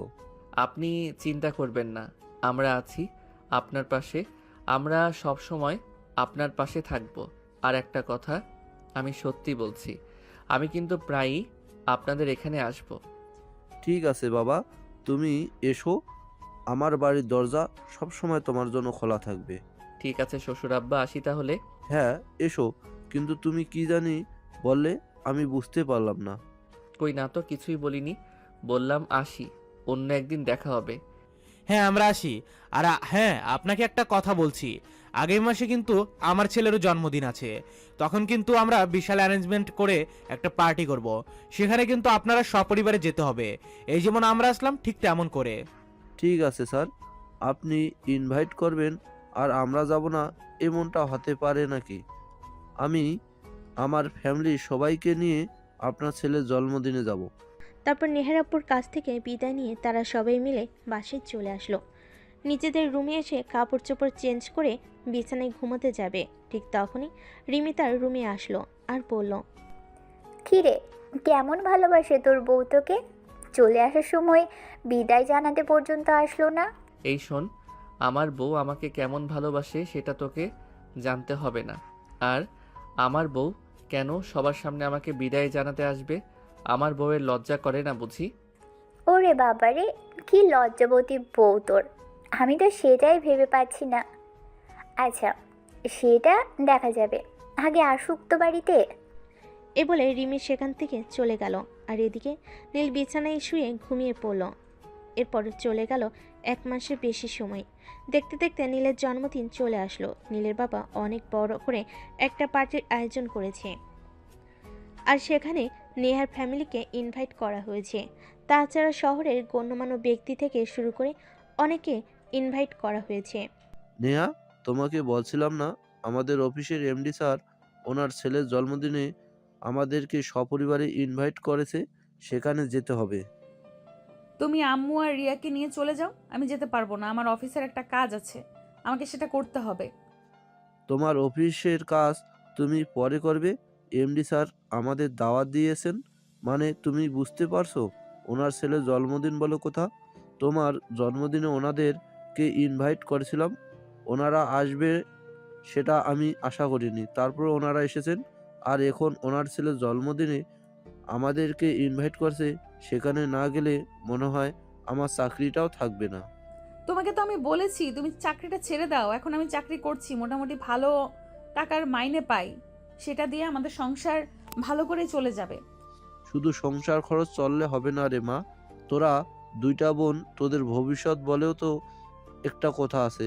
আজ যদি তুমি ছেলে হতি তাহলে হয়তো আমাকে এত চিন্তা করতে হতো না, কিন্তু ব্যবসায়ী লোকসান খেয়ে আমাদের যা ছিল সব কিছুই তো শেষ হয়ে গেছে। এখন তো তোদের ভবিষ্যৎ নিয়ে আমাকেই ভাবতে হবে। আচ্ছা ঠিক আছে, আমাকে এত কথা শোনাতে হবে না, তোমরা ওয়েট করো, আমি আসছি। এই কথা বলে নেহা নিজেদের রুমে চলে গেল। আর তারপর রেডি হয়ে নিচে চলে আসলো, আর ফ্যামিলির সবাইকে নিয়ে নীলের বাড়ির উদ্দেশ্যে রওনা দিল। অপরদিকে নীল অনেকক্ষণ ধরেই অপেক্ষা করছিল নেহা কখন আসবে, কখন সে নেহাকে দেখবে। তার অপেক্ষা যেন আর শেষই হচ্ছিল না। সে তখনই তার আব্বু সেখানে আসলো, আর তাকে এরকম চিন্তিত দেখে প্রশ্ন করলো, কি ব্যাপার নীল, কি হয়েছে? আজ তোমার জন্মদিন, যেখানে তোমার অনেক খুশি থাকার কথা, আর সেখানে তুমি এরকম চিন্তিত কেন? কিছু কি হয়েছে? না আব্বু, সেরকম কিছু নয়। আসলে তুমি না তোমার অফিসের ওই এমপ্লয়িকে ইনভাইট করেছিলে, যার মেয়ের জন্মদিনে আমরা গিয়েছিলাম, তারা আসেনি কেন? তারা আসবে, আমি একটু আগেও তাদেরকে ফোন করেছিলাম। তারা বললো এইমাত্র বাড়ি থেকে বের হয়েছে, এই তো হয়তো 10-15 মিনিটের মধ্যেই পৌঁছে যাবে। আচ্ছা ঠিক আছে। আসলে আমার অনেক বন্ধু বান্ধবকে ইনভাইট করেছিলাম, তাদের মধ্যে অনেকেই এসেছে আর অনেকেই আসেনি, তাই একটু টেনশনে আছি ওরা আসবে কিনা তাই। এই বলে নীল কথাটা কোনো রকম ঘুরিয়ে নিল। আর তারপর তার আব্বু সেখান থেকে চলে গেল। রিমি একটু দূর থেকেই এসব কর্মকাণ্ড দেখছিল, আর তখনই তার পাশে এসে দাঁড়ালো আর কানে কানে বলল, কি ব্যাপার, বউয়ের জন্য বুঝি পরাণ জ্বলে যাচ্ছে? তাহলে তুই নিজেই গিয়ে একটু নিয়ে আয়। দেখো, একদম ফাইজলামি করবি না বলে দিলাম। আমার বউয়ের জন্য আমার পরম চলবে না তো তোর জামাইয়ের জন্য চলবে নাকি? এরকম কেন তুই রে? আমার বউটাকে বুঝি তুই একটু সহ্য করতে পারিস না? আমার তোর বউয়ের জন্য বয়ে গেছে, উল্টে তো তুই আমাকে হিংসে করিস। আমার বয়ফ্রেন্ডের নাম শুনলে তোর শরীরে জ্বালা ধরে যায়। যাক, বাদ দে, আজ তোর জন্মদিন, তাই তোকে কিছু বললাম না। তবে মনে রাখিস, এটা আমি তুলে রাখলাম, অন্য কোনো একদিন তোকে সুদে আসলে ফেরত দিব। এভাবেই কথা কাটাকাটি হচ্ছিল দুই ভাই বোনের মধ্যে। আর তখনই নীলের আব্বু আবার সেখানে আসে আর নীলকে বলে, নীল, একটা প্রবলেম হয়ে গেছে। আমি আমজাদ সাহেবকে ফোন করেছিলাম, উনি এইমাত্র বললেন পথিমধ্যে ওনাদের গাড়ি নষ্ট হয়ে গেছে, কিন্তু সেখানে কোনো গ্যারেজ নেই, তাই ওনারা রাস্তায় দাঁড়িয়ে আছে। তুই একটা কাজ কর, আমাদের গাড়িটা নিয়ে যা আর ওনাদেরকে একটু রিসিভ করে নিয়ে আয়। কথাটা শুনে নীলের মনে যেন লাড্ডু ফুটতে থাকে। তাই সে আর এক মুহূর্ত দেরি না করে গাড়ির চাবি নিয়ে বাড়ি থেকে বের হয়ে পড়ল। মাঝ রাস্তায় আসতেই এসে দেখতে পেল রাস্তার একপাশে নেহা এবং তার পুরো ফ্যামিলি দাঁড়িয়ে আছে। নীল গাড়িটা দাঁড় করালো এবং নেহার সামনে গিয়ে তার আব্বুকে উদ্দেশ্য করে বলল, আঙ্কেল, আমি আব্বুর কাছে শুনলাম আপনাদের গাড়ি নষ্ট হয়ে গেছে, তাই আমি আপনাদেরকে নিতে আসলাম। হ্যাঁ বাবা, তোমাদের বাড়িতেই যাচ্ছিলাম, আর তখনই হঠাৎ গাড়িটা নষ্ট হয়ে গেল, তাই এখানেই দাঁড়িয়ে আছি। যাই হোক, এখন চলে যাওয়া যাক। আমাদের জন্য তোমাদের একটু প্রবলেমে পড়ে যেতে হলো। না আঙ্কেল, সেরকম কোনো ব্যাপার না।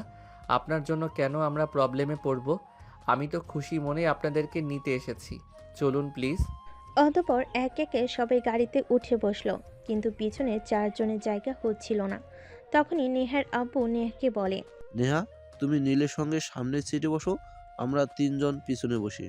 হাই নেহা আপু, আপনি আমার সঙ্গে সামনে চলে আসুন। নেহা তখন আর কোনো কিছু না বলে চুপচাপ নীলের পাশের সিটে এসে বসলো। নীল গাড়ি ড্রাইভ করছিল, আর তখনই হঠাৎ নেহার হাতে তার হাতটা চলে এলো। নেহা তখন রেগে আগুন নীলের দিকে এমনভাবে তাকিয়ে আছে যেন চোখ দিয়ে আগুন ঝলসে পড়ছে। এটা দেখে নীল তখনই হাতটা সরিয়ে নিল, কারণ এখানে নেহার বাবা আর তার ফ্যামিলি আছে। এখানে কোনো ঝামেলা করলে ফ্যামিলির সবাই দেখবে, তাই দেখতে দেখতে বাড়ির সামনে চলে আসলো। আর তারপর গাড়ি থেকে সবাই নেমে বাড়ির ভিতরে চলে গেল। নেহা গাড়ি থেকে নেমে একটু সাইডে গিয়ে দাঁড়ালো। নীল যে গাড়িটা পার্ক করে বাড়ির ভিতর ঢুকতে যাবে, তখনই নেহা নীলের শার্টের কলার ধরে পড়ল। তোর বাড়িতে এসেছি বলে তুই যে ইতরামি করবি আর ছাড় পেয়ে যাবি, এটা কখনোই ভাবিস না। তখন আব্বু আম্মু ওখানে ছিল বলে কিছু বলিনি, তবে এখন যে তোকে ছেড়ে দেব এমনটা কোনো হাদিসে লেখা নেই। তোমাকে তো বলিনি আমি যে আমাকে ছেড়ে দাও। আমি তো বলেছি সারা জীবন আমাকে জড়িয়ে ধরে রাখতে পারো। আমি তোমাকে কোনো বাধা দেব না। তোকে তো আমি আরে রাগ দেখাচ্ছ কেন? বললাম তো তুমি চাইলে আমায় এক্ষুনি বিয়ে করতে পারো। এখন ভিতরে চলো, সবাই ওয়েট করছে। আজ আর তোকে কিচ্ছু বললাম না, তবে মনে রাখিস এটা সময় মতো তোকে সুদে আসলে বুঝিয়ে দেব। তখনই পাশ থেকে একটা শয়তানি মার্কা হাসি দিয়ে রিমি বলে উঠল, ভাবি, আমার এই ভাইয়াটাকে সোজা করতে হলে না তোমাকে আরও একবার জন্ম নিতে হবে। এই ওয়েট, তুমি ভাবি কাকে বলছো? ওরে বাবা রে বাবা, বিয়ের আগেই শ্বশুরবাড়ি চলে আসতে পেরেছো, আর আমি ভাবি বলেছি, তাতেই এত সমস্যা? ঠিক আছে, বলবো না, যাচ্ছি আমি। এই বলে 32টা দাঁত বের করে একটা হাসি মেরে রিমি সেখান থেকে চলে গেল। তখনই নেহা নিজের চোখ দুটোকে আগুনে নাই লাল করে নীলের দিকে তাকিয়ে বলল, নিজে তো ছাগলের 3 নাম্বার বাচ্চার মতো সারাক্ষণ ভ্যা ভ্যা করিস, আর সেই সঙ্গে নিজের বোনটাকেও লেলিয়ে দিয়েছিস। এর পরিণাম কি হতে পারে সেটা একবার চিন্তা করে দেখেছিস? উফ ম্যাডাম, সব সময় শুধু পরিণাম নিয়ে কেন এত চিন্তা করেন? আমি তো বলেছি নীল কখনো পরিণাম চিন্তা করে কোনো কাজ করি না। তাছাড়া নীলের বাবার আর্থিক অবস্থা এতটাও খারাপ নয় যে তাকে সব সময় পরিণামের কথা চিন্তা করতে হবে। এখন আসুন তো ভিতরে, তা না হলে আবার সবাই মনে করবে বিয়ের আগেই শ্বশুরবাড়ি এসে ওইসব করে নিচ্ছেন। নেহা তখন রাগে গজগজ করছিল, কিন্তু কিছুই বলতে পারল না, কারণ এটা একটা অনুষ্ঠান বাড়ি। এখানে কিছু করলে লোকে দেখবে, আর সবসময় কিন্তু দোষটা মেয়েদের দিকেই হয়। তাই নিজের ইজ্জত বাঁচাতে মুখটা বন্ধ রাখতে হলো। জন্মদিনের অনুষ্ঠান শেষ হলে নেহার পরিবার খাওয়া দাওয়া করে বাড়ি চলে আসবে। তখনই রিমি পিছন থেকে নেহাকে বলে, ভাবি, চলে গেছো? আমি তো ভেবেছিলাম থেকেই যাবে। আমি ভেবেছিলাম তুমি বুঝি একবারেই শ্বশুরবাড়ি চলে এসেছো। দেখো, বেশি বার বেরো না, তোমার ভাইটা বেশি বার বেড়ে গেছে। এর পরিণাম খুব একটা ভালো হবে না। আমি নেহা কি জিনিস এটা কিন্তু সে এখনো বুঝতে পারেনি। ভুল শুধু আমার ভাইয়া একা করেনি, তুমিও করেছো। তুমিও বুঝতে পারোনি আমার ভাইয়া কি জিনিস। আমার ভাইয়া যদি একবার কোনো জিনিসের পিছনে, তখন সেই জিনিসের শেষ না দেখে কিন্তু ছাড়ে না। এটা তোমার মাথায় রাখা উচিত ছিল। এই কথা শুনে নেহা আর কোনো উত্তর না দিয়ে সেখান থেকে বের হয়ে চলে গেল। আর এরপর চলে গেল আরও বেশ কয়েকটা মাস। এদিকে নীলের অনার্স ফাইনাল ইয়ারের পরীক্ষা শুরু হতে চলেছে। 1 সপ্তাহ পরেই নীলের অনার্স ফাইনাল ইয়ারের পরীক্ষা। সেদিন নেহা বেলকুনিতে বসে রাতের বেলায় একটা গল্পের বই পড়ছিল। তখনই হঠাৎ সে দেখতে পেল বেলকুনির পাইপে কেউ একজন উপরে উঠে আসছে। সে অনেকটা ভয় পেয়ে গেল। ভয় পেয়ে চিৎকার করতে যাবে, তখনই হঠাৎ কেউ একজন তার মুখ চেপে ধরল আর কানে কানে বলল, এই চুপ, একদম চিৎকার করো না। নিজের জামাইকে দেখে চিনতে পারো না, আবার চিৎকার করতে হয় নাকি? ইউ আরে বাবা, কি বলবে বলো না, করছো কেন? কি বলবে স্পষ্ট করে বলো, এভাবে করলে আমি বুঝতে পারবো নাকি? নেহা ততক্ষণে নিজের শরীরের সমস্ত শক্তি দিয়ে নিজের মুখ থেকে নীলের হাতটা সরাল আর তারপর বলল, তুমি এখানে কি করতে এসেছো? আর ব্যালকনির পাইপ দিয়ে কেন উঠে এসেছো? আর আমার মুখে এইভাবে চেপে ধরে আছো? তাহলে আমি কথা বলবো কি করে? ও, আই এম সরি, আসলে আমার মনে ছিল না আমি যে তোমার মুখে চেপে ধরে আছি। আসলে জানোই তো, সামনের সপ্তাহ থেকে আমার পরীক্ষা, তখন তো আর তোমার সঙ্গে দেখা করতে পারবো না, তাই তোমার সঙ্গে একটু পার্সোনাল টাইম স্পেন্ড করতে আসলাম। পার্সোনাল টাইম স্পেন্ড করতে আসতে মানে? এসব তুমি কি বলছো? তোমার মাথা কি খারাপ হয়ে গেছে নাকি? চুপচাপ এখান থেকে চলে যাও বলছি। একদম আমার সঙ্গে উল্টাপাল্টা কিছু করবে না। সেদিন কিন্তু ছেড়ে দিয়েছিলাম, এখন কিন্তু ছাড়বো না। তোমাকে 14 শিকের ভাত খাইয়ে ছাড়বো। এখনও বউয়ের হাতে রান্না করা 1 প্লেট ভাত খেতে পারলাম না, আর এখন কি না আমাকে 14 শিকের ভাত খেতে হবে, এটা বললে হয় নাকি বউ? এই ইতরের বাচ্চা, আমি তোর কোন জন্মের বউ? আমি তোকে আগেও বলেছি আর এখনো বলছি, নিজের চরিত্র ঠিক কর। আমাকে কখনো বউ বলে ডাকবি না। আমি তোর কোনো জন্মের বউ লাগি? বলতো শুনি। মানুষের পুনর্জন্ম হয় সেটা আমি বিশ্বাস করি না, কারণ আমি একজন লেখক মানুষ।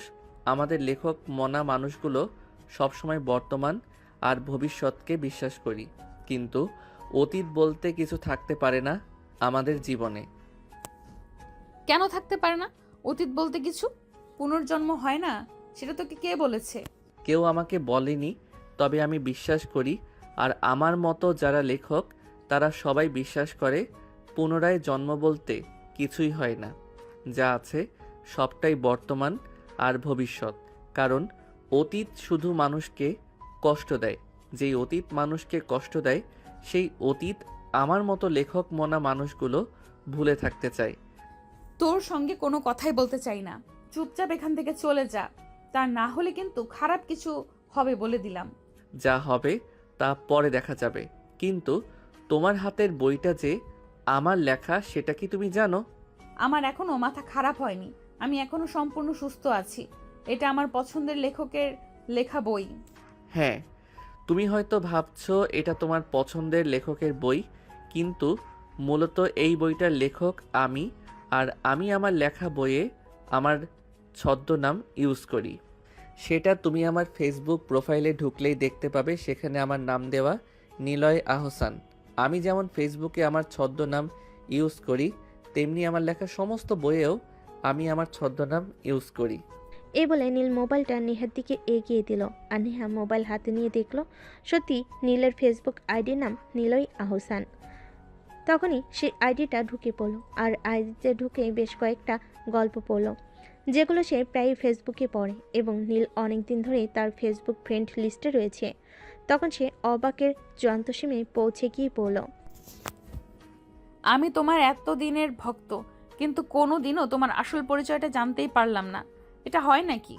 আমি জানি তুমি অনেক দিন ধরেই আমার গল্প পড়ো, কিন্তু আমি কখনোই তোমাকে আমার পরিচয় দেইনি, কারণ আমি তোমায় ভালোবাসি। আমি চাই আমার ভালোবাসাটা সামনাসামনি প্রমাণিত হোক, আড়াল থেকে কাউকে নিজের ভালোবাসায় বশ করতে চাই না। কিন্তু আমি কোনোদিনও তোমার ভালোবাসায় বসবো না, কারণ আমি তোমার গল্পকে ভালোবাসি, তোমাকে নয়। হ্যাঁ, আমিও তো সেটাই মনে মনে ভাবছি, তুমি আমার মনকে ভালোবাসো, কিন্তু আমাকে কেন ভালোবাসতে পারো না? মনটা তো আমার দেহেরই একটা অংশ। যদি তুমি মনকে ভালোবাসতে পারো তাহলে আমাকে ভালোবাসতে তোমার সমস্যাটা কোথায়? সমস্যা কোথায় সেটা আমি জানি না, তবে তোমায় ভালোবাসা আমার হয়তো কোনোদিনও হয়ে উঠবে না। তুমি প্লিজ যা মনে মনে চিন্তা করেছো তা ভুলে যাও। মনে তখনই একটা গান বেজে উঠল, আর আমি আপন মনে বলে উঠলাম, তোমায় ভুলে যাওয়ার লাগি আমি ভালোবাসিনি ও প্রেয়সী। তুমি আমার হবে কি? তুমি আমার হবে কি? তোমায় ছাড়া এ জীবনে নয়তো কিছু আর। ভালোবাসি তোমায় আমি, তুমি শুধু আমার। এই শোনো, তোমাকে আমি কখনো বলেছি আর এখনো বলছি, আমি তোমার গল্পকে ভালোবাসি। আমি তোমার গল্পের প্রেমে পড়েছি, কিন্তু তোমার প্রেমে কোনোদিনই আমাকে পড়াতে পারবে না। সে পারবো কি পারবো না সেটা সময় হলেই বোঝা যাবে। এখন আর সময় নষ্ট না করে চলো না একটু ভিতরে। এখানে যদি তোমার সঙ্গে রোম্যান্স করি তাহলে তো বাইরের মানুষ দেখে ফেলার ভয় আছে, কারণ বেলকনিটা একটু খোলা। রোম্যান্স বলতে তুই কি বোঝাতে চাইছিস? আমার কি মাথা খারাপ হয়ে গেছে নাকি? তোমার যদি মাথা খারাপ হতো তাহলে তো তোমার পাবনায় থাকার কথা ছিল, এখানে নয়। এই কথা বলে নীল নেহাকে কোলে তুলে নিয়ে রুমে চলে গেল আর বিছানার উপর শুয়ে দিয়ে সে নেহার উপর শুয়ে পড়ল। নেহা নেহা তার থেকে নিজেকে ছাড়ানোর জন্য অনেক চেষ্টা করতে থাকে, কিন্তু একটা পুরুষ মানুষের সঙ্গে পেরে ওঠা কি এতটাই সহজ, তাই সে আর পেরে উঠল না। আমার সঙ্গে কেন কথা তাই সত্যি খাটাচ্ছ? এটা তোমার থানা নয় যে এখানে তুমি আমাকে যা ইচ্ছে তাই করতে পারবে। এটা তোমার বেডরুম, এখানে তোমার সঙ্গে শুধু আমার রোম্যান্স চলবে। চুপ কর বেয়াদব, চুপচাপ এখান থেকে চলে যা, তা না হলে কিন্তু আমি তোর পরীক্ষার 12টা বাজিয়ে দেব। আমি কিন্তু তোকে পরীক্ষাটাই দিতে দেব না, এটা মাথায় রাখিস। দিলে দিবে, না দিলে নাই। তুমি যদি বেকার জামাইয়ের দায়িত্ব নিতে পারো তাহলে আমি বেকার বসে বসে খেতে পারবো না? অবশ্যই পারবো। তুই আমাকে ছাড় বলছি, আমি কিন্তু তোর মাথাটা ফাটিয়ে ফেলবো বলে দিলাম। নিজের ইচ্ছায় যদি বিয়ের আগে বিধবা হতে চাও তাহলে তোমাকে আমি আর কি বলবো, কিন্তু প্রিয়সী তোমায় আদর না করে আমি কোথাও যাচ্ছি না। এই কথা বলে সঙ্গে সঙ্গে নীল নেহার ঠোঁটে নিজের ঠোঁট টুপিয়ে দিল আর ইচ্ছে মতো কিস করতে থাকলো। নেহা নিজেকে ছাড়ানোর প্রাণপণ চেষ্টা করছিল, কিন্তু কোনোভাবেই পেরে উঠল না। নীল নেহার ঠোঁটে কিস করছিল আর সেই সঙ্গে নিজের ভালোবাসায় নেহাকে ডুবিয়ে দেওয়ার চেষ্টা করছিল, কিন্তু নেহা বারবার নিজেকে সেখান থেকে সরানোর চেষ্টা করতে থাকে। উফ, কেন এরকম করছো? একটু শান্তি মতো শুয়ে থাকো, আমায় আর একটু আদর করতে দাও। বিশ্বাস করো আমি খারাপ কিছুই করব না, জাস্ট একটু আদর করেই চলে যাব। তুই যেগুলো করছিস এগুলো কি খুব মহৎ কাজ নাকি? ভালোবাসা দুটো সম্পূর্ণ আলাদা জিনিস। আমি আমার ভালোবাসাটা আদায় করে নিচ্ছি, তোমার সঙ্গে সেক্স করছি না যাতে তুমি প্রেগনেন্ট হয়ে যাবে। তবে চিন্তা করো না, পরীক্ষাটা দেই, তারপর আমি তোমাকে আমার বাড়িতে নিয়ে যাব আর ওটাও দিয়ে দিব। তুই যাবি এখান থেকে? এখন কিন্তু আমার মেজাজ একদম খারাপ হয়ে যাচ্ছে, আমি কিন্তু তোকে খুন করে ফেলবো। তোমাকে কি আমি একটাবারও নিষেধ করেছি? আমি তো বলেছি তুমি বিয়ের আগে বিধবা হওয়ার ইচ্ছা থাকলে যা ইচ্ছা তাই করতে পারো, কিন্তু এখন তুমি কিছুই করতে পারবে না। এখন শুধু আমায় আদর করার পালা। এই বলে নীল কিসিং পর্ব চালিয়ে যেতে থাকলো। প্রায় 15 মিনিট ধরে চলল ভালোবাসা আদান প্রদান পর্ব। 15 মিনিট পর নীল নেহাকে ছেড়ে দিয়ে উঠে দাঁড়ালো আর বলল, অনেক ক্লান্ত হয়ে পড়েছি তোমার সঙ্গে শক্তি খাটাতে গিয়ে। এবার যাও, আমার জন্য 1 কাপ গরম গরম কফি বানিয়ে আনো। আর আমার কফিতে কিন্তু চিনি কম দেবে, আমি ডায়েট করি কিন্তু। বিষ খেতে ইচ্ছে করে না বল, আমি তোকে বিষ এনে দিই? তুই কি ভেবেছিস আমার সঙ্গে যা করেছিস তারপর আমি তোকে কফি বানিয়ে এনে দেব? সমস্যা নেই, তোমাকে এনে দিতে হবে না, আমি নিজেই বানিয়ে নিচ্ছি। লোকে যা বলবে বলুক, আমি লোকের কথা পরোয়া করি না। এই তো বলবে, এর আগেই শ্বশুরবাড়িতে এসে রান্না করে খাচ্ছি, আমার সমস্যা নেই। এই বলে নীল রুম থেকে বের হয়ে রান্নাঘরের দিকে চলে যাবে। তখনই নেহা তাকে টান দিয়ে রুমের ভিতর নিয়ে আসে আর দরজা বন্ধ করে দেয়। কি হলো, দরজা বন্ধ করলে কেন? ওইটা করবে নাকি? এর আগে কি মা হওয়ার ইচ্ছা আছে নাকি? চুপ কর তুই, এখন আমার রুম থেকে বের হয়ে যাবি। এটা যদি কেউ দেখতে পারে তখন কি হবে সেটা তুই ভেবে দেখেছিস? বললাম তো এত কিছু চিন্তা আমি করি না। তোমাকে বললাম কফি বানিয়ে এনে দিতে, তুমি যখন বললে পারবে না তখন তো আমাকে নিজেকেই বানিয়ে নিয়ে খেতে হবে। কারণ আমার যখন কোনো একটার উপর নেশা থাকে কিছু, তখন আমি আর নিজেকে কন্ট্রোল রাখতে পারি না। আচ্ছা ঠিক আছে, তুই এখানে বস, আমি তোর জন্য কফি বানিয়ে নিয়ে আসছি। এই বলে নেহা নিজের কাপড় চোপড় আর চুলগুলো ঠিক করে তারপর রান্নাঘরে চলে গেল। এই অসময়ে তাকে রান্না করতে দেখে তার আম্মু বলল, কি ব্যাপার নেহা, তোকে তো কখনোই আমি এই অসময়ে রান্নাঘরে আসতে দেখি না। কি সমস্যা, কিছু হয়েছে নাকি? না, আমার কিছুই হয়নি, আসলে একটু কফি খেতে ইচ্ছে করছে তাই একটু কফি বানাতে আসলাম। সত্যি আমি স্বপ্ন দেখছি নাকি বাস্তবে আছি সেটাই বুঝতে পারছি না। যে মেয়েকে আজ পর্যন্ত আমি কফিতে হাত পর্যন্ত দিতে দেখলাম না, সে কিনা আজ কফি খাবে। আমি তো জানি তুই সবসময় রং চা খেতে পছন্দ করিস, আদা দিয়ে। আম্মু, একটা মানুষ সবসময় একটা জিনিস অপছন্দ করবে সেরকম তার নয়। পছন্দ হতে পারে। আমি সবসময় আদা দিয়ে রং চা খাই, কিন্তু তার মানে এই নয় যে আমি কফি খেতে পারবো না। আমি কি তোকে সেটা বলেছি নাকি? আমি তো শুধু এটাই বলতে চাইছিলাম যে তুই তো কখনোই নিজের হাতে ব্লেড দিয়ে বাত পর্যন্ত নিয়ে কাজ না, এখন কিনা তুই নিজে নিজেই কফি বানাতে চলে এসেছিস। তোর চা তো সবসময় আমি কিংবা তোর ছোট বোন বানিয়ে দেয়। তুমি আমাকে এত প্রশ্ন কেন করছো? আমি সেটাই বুঝতে পারছি না। আমার তো মনে হয় আমি কোনো অপরাধী আর তুমি কোনো পুলিশ অফিসার, আমাকে ইন্টারোগেট করছো। ঠিক আছে বাবা, তোদের যা ভালো মনে হয় তোরা তাই কর। আমি তো ওদেরকে আর কিছুই বলবো না। যেখানে ভালো কিছু বলতে গেলে খারাপ কিছু হয়ে যাবে, সেখানে তো আর কিছু বলারই নেই। এই কথা বলে নেহার আম্মু সেখান থেকে চলে গেল। আর নেহা কিচেনে ঢুকে তারপর নিজের জন্য এক কাপ কফি বানিয়ে নিল। রুমে বসে নেহার রুমটা একটু ভালোভাবে দেখে নিচ্ছিল। খুব সুন্দর পরিপাটি করে সাজানো রুমটা, এ যেন একটা স্বর্গের টুকরো। কিন্তু নীল বরাবরই অগোছালো একটা ছেলে, সে গুছিয়ে রাখাটা একদমই পারে না। যেখানকার জিনিস সেখানে সে রাখতে পারে না, সব সময় অগোছালো করে রাখে। তার আম্মু কিংবা তার বোন সেগুলো তাকে করে দেয়। অপরদিকে নেহা কফি বানিয়ে রুমে এসে দেখে নীল নেহার ড্রেসিং টেবিলে কিছু একটা খুঁজছে। কি ব্যাপার? তুমি আমার ড্রেসিং টেবিলে কি খুঁজতেছো? তুমি কি কোনো গোয়েন্দা নাকি? আমার বাড়িতে গোয়েন্দাগিরি করতে এসেছো?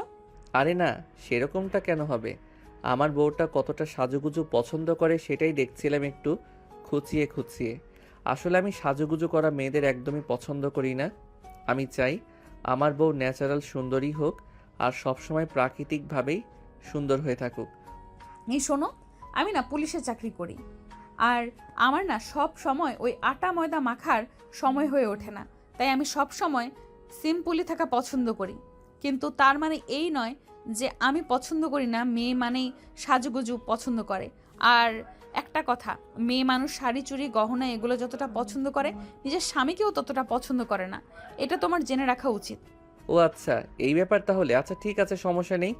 তুমি যদি সাজগোজ করতে চাও তাহলে আমি তোমায় সব এনে দেব, কিন্তু সাজগোজ করে রুমের মধ্যেই থাকতে হবে, বাইরে কিন্তু যাওয়া যাবে না। কারণ তোমার সৌন্দর্য উপভোগ করতে হলে শুধু আমি করব, বাইরের ছেলেদের তোমার সৌন্দর্য উপভোগ করতে আমি কখনোই দেব না। এই শোন, তোর এসব উগান্ডা মার্কা প্রশ্ন শুনতে শুনতে আমার মাথাটা একদম খারাপ হয়ে গেছে। এনে তোর কফি আর খেয়ে আমায় উদ্ধার কর। উফ বউ, তুমি এভাবে কেন বলছো? আমাকে একটু ভালোবেসে আদর করে বলতে পারো না? হাজার হোক আমি তোমার একটা মাত্র জামাই, জামাইয়ের সঙ্গে কেউ এভাবে কথা বলে? তোর জামাইয়ের গুষ্টি কিলাই ভাই, তুই কফিটা খেয়ে এখান থেকে যা বলছি। নীল তখন বুঝতে পারে নেহা অনেকটাই রেগে গেছে, আর সে যা করেছে তা অনেকটাই বেশি হয়ে যাচ্ছে। তাই আর কোনো কথা না বলে চুপচাপ কফিটা খেয়ে নিল। আর তারপর নেহার কাছ থেকে বিদায় নিয়ে চলে যাচ্ছিল। বারান্দার পাইপ দিয়ে নিচে নামতে যাবে, তখন সে নেহার দিকে তাকিয়ে বলল, বউ, তোমার হাতে বানানো কফিটা ঠিক তোমার মতোই সুন্দর হয়েছিল। চিন্তা করো না, আমি কিন্তু মাঝে মাঝেই তোমার হাতে বানানো কফি খেতে আসবো। আর আমি সেই গরম কফি বানিয়ে তোর মাথায় ঢালবো, বুঝতে পেরেছিস? এখন যা এখান থেকে। নীল তখন আর কোনো কথা না বলে চুপচাপ সেখান থেকে নেমে চলে আসলো। তারপর চলে গেল দেখতে দেখতে 1 মাস। নীলের অনার্স ফাইনাল ইয়ারের পরীক্ষা শেষ হয়েছে। এখন আর আপাতত তার হাতে কোনো কাজ নেই। তাই একদিন তার বাবা তাকে বলল, তোমার পরীক্ষা শেষ হয়েছে, রেজাল্ট দিতে এখনো অনেক বাকি আছে। সারাদিন তো বাসায় বসে থাকো, তাই আমি চাইছি তুমি এখন থেকে অফিসে জয়েন করো, অফিসের টুকটাক কাজগুলো বুঝে নাও। তোমার কি মাথা খারাপ হয়ে গেছে নাকি? তুমি আমার ছেলেটাকে এখনই অফিসে জয়েন করতে বলছো? আমার ছেলেটাকে নিজের জীবনটা নিজের মতো করে একটু উপভোগ করতে দাও। পড়াশোনা শেষ করেছে সবে মাত্র। এই কয়টা দিন নিজেকে একটু সময় দিতে দাও, একটু ঘোরাঘুরি করুক, বন্ধুদের সঙ্গে সময় কাটাক। ব্যবসা করার জন্য সারা জীবন পড়ে রয়েছে, তারপর সেসব নিয়ে চিন্তা করবে। হ্যাঁ আম্মু, তুমি একদম ঠিক কথাই বলেছ। এই তো সবে পড়াশোনা শেষ করলাম, এখন একটু নিজেকে সময় দেই, তারপর বিয়ে করে বউকে সময় দিব। আর সেই সঙ্গে বাচ্চা তো একটা ফ্রি আসবেই, তারপর তাকে একটু সময় দিয়ে একটু বড় করে তারপর ব্যবসায় জয়েন করব। থেমে গেলি কেন? একদম নাতিপুতি পর্যন্ত চলে যাবি, তাহলেই তো হতো। এই বদমাইশ মার্কা মেয়ে, তুই জানিস না বড়দের মাঝে সবসময় কথা বলতে হয় না? তুই সবসময় কেন বড়দের মাঝখানে কথা বলতে আসিস? তুই বলতে পারবি, সমস্যা নেই। তাহলে আমি বলতে গেলে সমস্যা কোথায়? তুই যদি বাবা মায়ের সামনে নিজের বউ বাচ্চার কথা বলতে পারিস, তোর লজ্জা করে না? তাহলে আমার বলতে গেলে আমার কেন লজ্জা করবে? আমি তোদের রিকোয়েস্ট করে বলছি, এভাবে তোরা ঝগড়া করিস না। তোদের ঝগড়া আর আমার ভালো লাগে না। তোদের দুটোকে একসঙ্গে বিয়ে দিয়ে আমি উদ্ধার হতে চাই। সত্যি বলছো আম্মু? তুমি আমাকে বিয়ে দেবে? আমি কিন্তু আমার বউ ঠিক করে রেখেছি। আমি কিন্তু আমার পছন্দের মেয়েটাকে বিয়ে করব। কি বলছিস? তুই তুই কি কাউকে পছন্দ করিস নাকি? আরে আম্মু, তুমি এখনো জানো না? ওই যে আবুর অফিসের এমপ্লয়, যার মেয়ের জন্মদিনের অনুষ্ঠানে আমরা গিয়েছিলাম, ওই মেয়েটাকে তো তোমার ছেলে পছন্দ করে। মেয়েটা পুলিশের এসপি। তাহলে তো খুবই ভালো। পুলিশের এসপি আমার বাড়ির বউ হওয়া আসবে, এটা খুবই খুশির খবর। আরে তুই সত্যি বলছিস তুই ওনার মেয়েকে পছন্দ করি? আমিও তো মনে মনে ওই মেয়েটাকে পছন্দ করতাম, কিন্তু সমস্যা মেয়েটা তোর চাইতে বয়সে বড়, তাই তোকে বলবো ওটার সাহস হয়ে ওঠেনি। যাই হোক, এখন যেহেতু জানতে পেরেছি তো ভালোই। আমি আজকে ওনার সঙ্গে কথা বলবো। না আব্বু, একদমই নয়। তুমি এখনই কিছু বলবে না। আমি তো তোমাকে বললাম, এই তো সবেমাত্র পড়াশোনা শেষ করেছি, এখন নিজেকে একটু সময় দিতে চাই। আরেকটা কথা, বিয়ের আগে যদি বউয়ের সঙ্গে একটু প্রেম, রোম্যান্স এগুলো করতে নাই পারি, তাহলে কি হয়? আরে প্রেম টেম ওইসব বিয়ের পরে করবি। এত ভালো একটা মেয়েকে আমার বাড়ির বউ করতে পারবো, এটা তো আমার সৌভাগ্যের ব্যাপার। কিন্তু সময় নিতে গিয়ে যদি পাখিটা উড়ে পালিয়ে যায় তখন কি করবি? সেরকম কিছুই হবে না আব্বু। আমার বউটা কখনোই আমাকে ঠকিয়ে অন্য কাউকে বিয়ে করবে না। তুমি একদম নিশ্চিন্তে থাকতে পারো। আমার বউ সারা জীবন শুধু আমারই থাকবে। আচ্ছা ঠিক আছে, যা, তোকে সময় দিলাম 1 বছর। 1 বছর নিজেকে সময় দে, আর প্রেম কর নেহার সঙ্গে।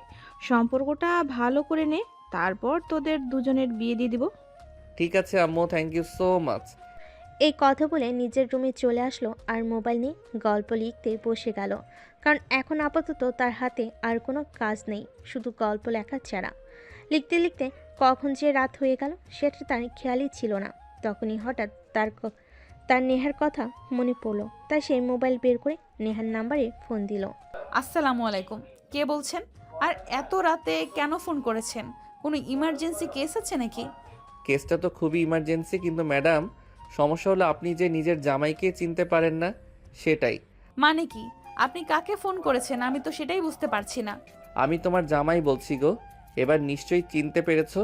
ও, এতক্ষণে বুঝতে পেরেছি তুই কেন এত রাতে ফোন করেছিস। আর তাছাড়া তুই আমার নাম্বার কোথায় পেলি? নাম্বার আবার কোথায় পাবো? এই তো শ্বশুর মশাইয়ের কাছে এই নাম্বার পেয়েছি। তোমার সঙ্গে ফোনে কথা বলতে পারি না, তাই শ্বশুর মশাইকে ফোন দিয়ে বললাম তোমার নাম্বারটা একটু দেওয়ার জন্য। তাই শ্বশুর মশাই কোনো প্রশ্ন ছাড়াই দিয়ে দিল। ও আচ্ছা, এই ব্যাপার। ঠিক আছে, এখন তুই আমাকে এটা বল যে তুই আমাকে কেন ফোন করেছিস। আচ্ছা, তুমি সব সময় এমন কেন করো বলো তো? বউয়ের কাছে মানুষ কেন ফোন করে? একটু প্রেম করতে, ভালোভাবে একটু কথা বলতে, ভালোবাসার আদান প্রদান করতে, তাই তো? কিন্তু তুমি তো আমাকে তার কিছুই করতে দাও না। তোর ভালোবাসা তোর পকেটে রাখ, তোর ভালোবাসার গুষ্টি কিলাই। তুই কখনো আমাকে ফোন করবি না। ভালোবাসা তো মনে রাখার জিনিস, সেটা পকেটে কেন রাখতে যাব? আর আমার গোষ্ঠী কত বড় সেটা তুমি জানো। সবাইকে তুমি একা খেলাতে পারবে? নেহা তখন প্রচণ্ড রকম খেপে গেল আর ফোনটার সঙ্গে সঙ্গে কেটে দিয়ে ফোনটা সুইচ অফ করে দিল। নীল অনেকবার ফোনে ট্রাই করলো, কিন্তু ফোন আর অন হলো না। নীল ছোট্ট একটা মেসেজ করলো। একটা মেয়েকে সবচাইতে বেশি সুন্দর কখন লাগে জানো? সে যখন কান্না করে আর যখন সে রেগে যায়। কিন্তু তুমি তো সবসময় রেগে থাকো।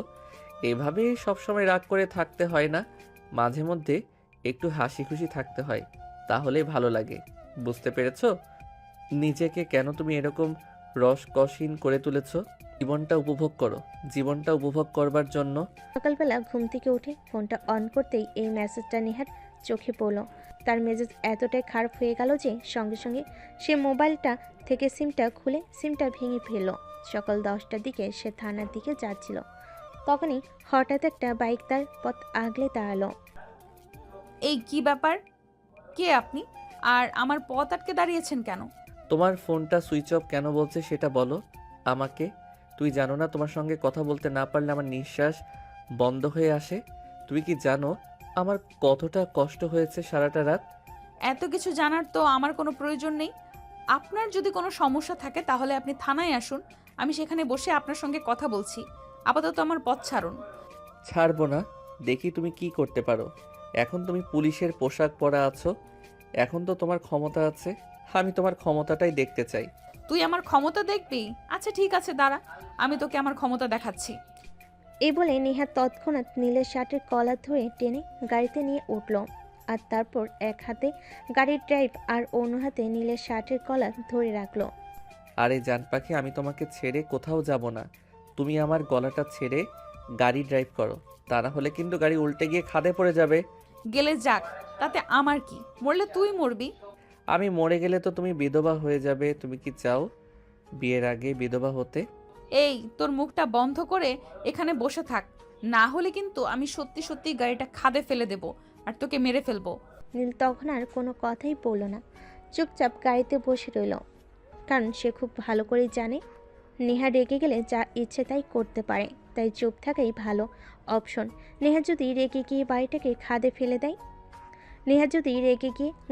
খাদে ফেলে দেয় তাহলে নীলের কিছু হয়ে যাবে, সেটা নিয়ে নীল চিন্তা করে না। কিন্তু নেহার যদি কিছু হয়ে যায় তাহলে তো সে তার ভালোবাসার মানুষকে হারিয়ে ফেলবে। আর ভালোবাসার মানুষটাকে হারিয়ে বেঁচে থাকা মরার চাইতেও আরও বেশি যন্ত্রণাদায়ক। থানার সামনে এসে নেহা গাড়িটা দাঁড় করালো আর নীলকে টানতে টানতে থানার ভিতরে নিয়ে আসলো। এবার বল, তো সমস্যাটা কোথায়? কেন তুই রাস্তার মাঝখানে আমার গাড়ি দাঁড় করিয়েছিলি?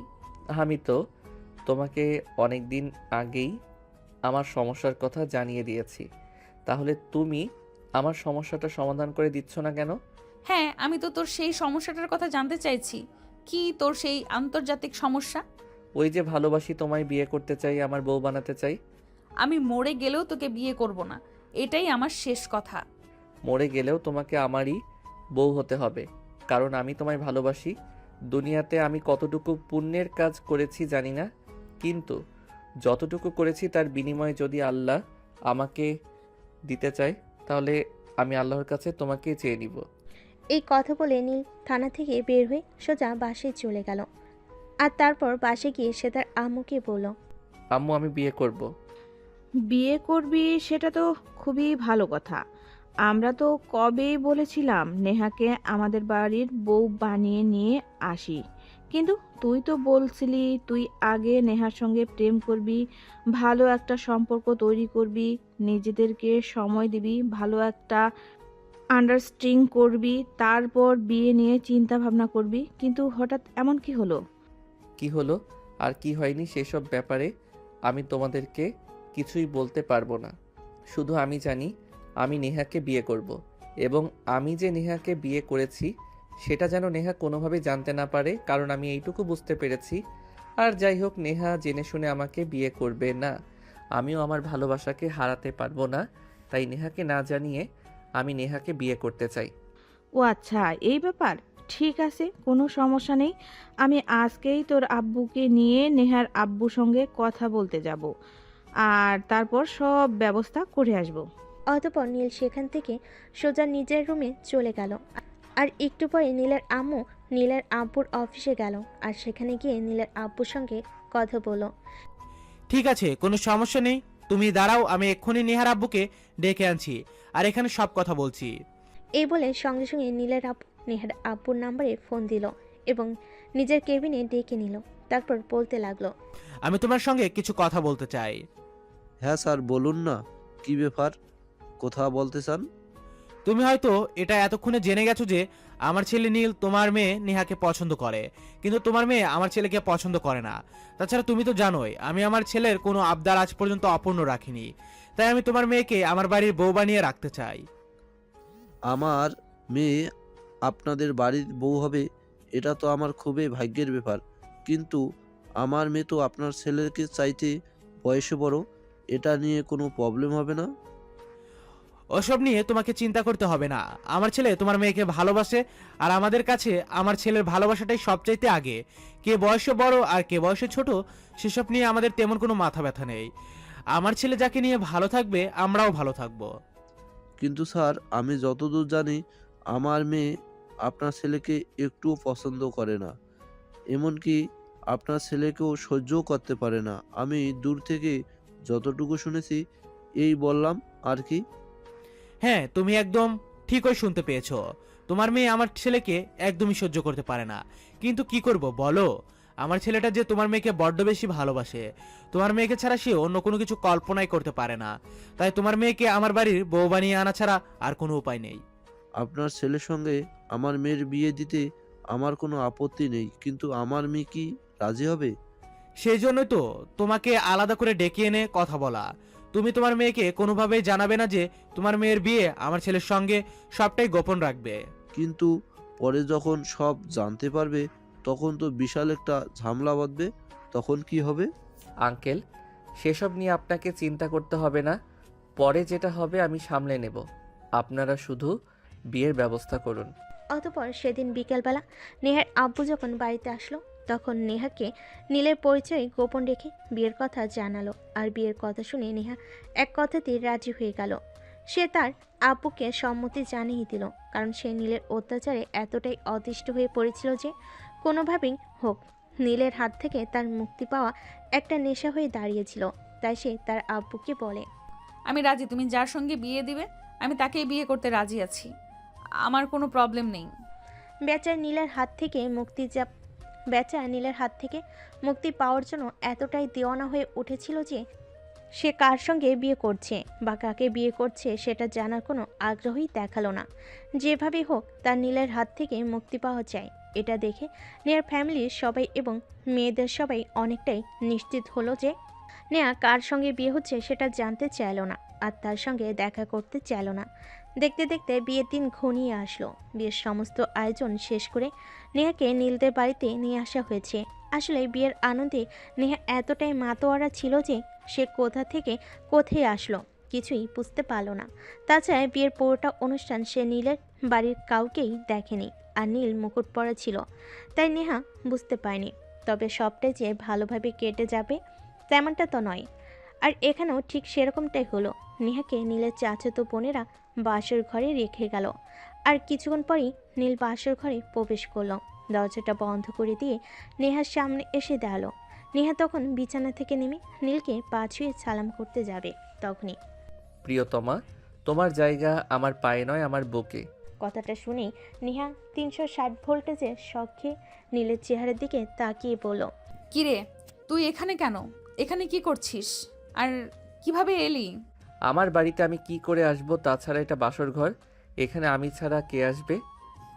মানে আমি তো কিছুই বুঝতে পারছি না, কি হচ্ছে এখানে সব? মানেটা খুবই সিম্পল। তোমায় বলেছিলাম না, তুমি মরে গেলেও আমাকেই বিয়ে করতে হবে, আর এখানেও সেটাই হয়েছে। তোমার বিয়েটা আমার সঙ্গে হয়েছে। আমি মানি না এই বিয়ে, আমি এক্ষুনি চলে যাচ্ছি এখান থেকে। এই কথা বলে নেহা রুম থেকে বের হয়ে চলে যেতে চাইছিল। নেহা যেই না দরজাটা খুলতে যাবে তখনই নীল তাকে টান দিয়ে একদম বিছানার উপর ফেলে দিল। তারপর নেহার বুকের উপর শুয়ে পড়ল। কি ভেবেছো এত কিছু করে তোমাকে বিয়ে করেছি আর এখন তোমাকে চলে যেতে দিব? ছাড় আমাকে, ছেড়ে দে বলছি। আমি এখানে আর এক মুহূর্তও থাকবো না। তুই আমার সঙ্গে প্রতারণা করেছিস, আমার জীবনে কোনো প্রতারকের জায়গা নেই। সে তুমি যাই বলো না কেন, এত কষ্ট করে তোমাকে পেয়েছি, এখন কি আর তোমাকে যেতে দেব নাকি? এরপর নীল নেহাকে আর কোনো কথা বলার সুযোগ না দিয়ে তার ঠোঁট দুটো নিজের দখলে নিয়ে নিল আর ভালোবাসার উষ্ণতায় নেহাকে উষ্ণিত করতে থাকলো। নেহা নীলের থেকে নিজেকে ছাড়িয়ে নেওয়ার জন্য অনেক চেষ্টা করছিল, কিন্তু কোনোভাবেই পেরে উঠছিল না।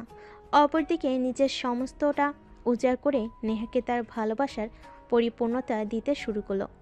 উফ ভিউয়ার্স, আপনার এখনও রয়ে গেছেন? আরে ভাই, লোকের বাসরে এইভাবেই দেখতে হয় না। তাদের বন্ধ করে গল্পটা না হয় তাদের বন্ধ দরজার পেছনেই থাক। সবাই ভালো থাকবেন, সুস্থ থাকবেন। আবার দেখা হবে নতুন কোনো এক প্রেমের গল্পে। আজকের গল্পটা এ পর্যন্তই ছিল। আল্লাহ হাফেজ।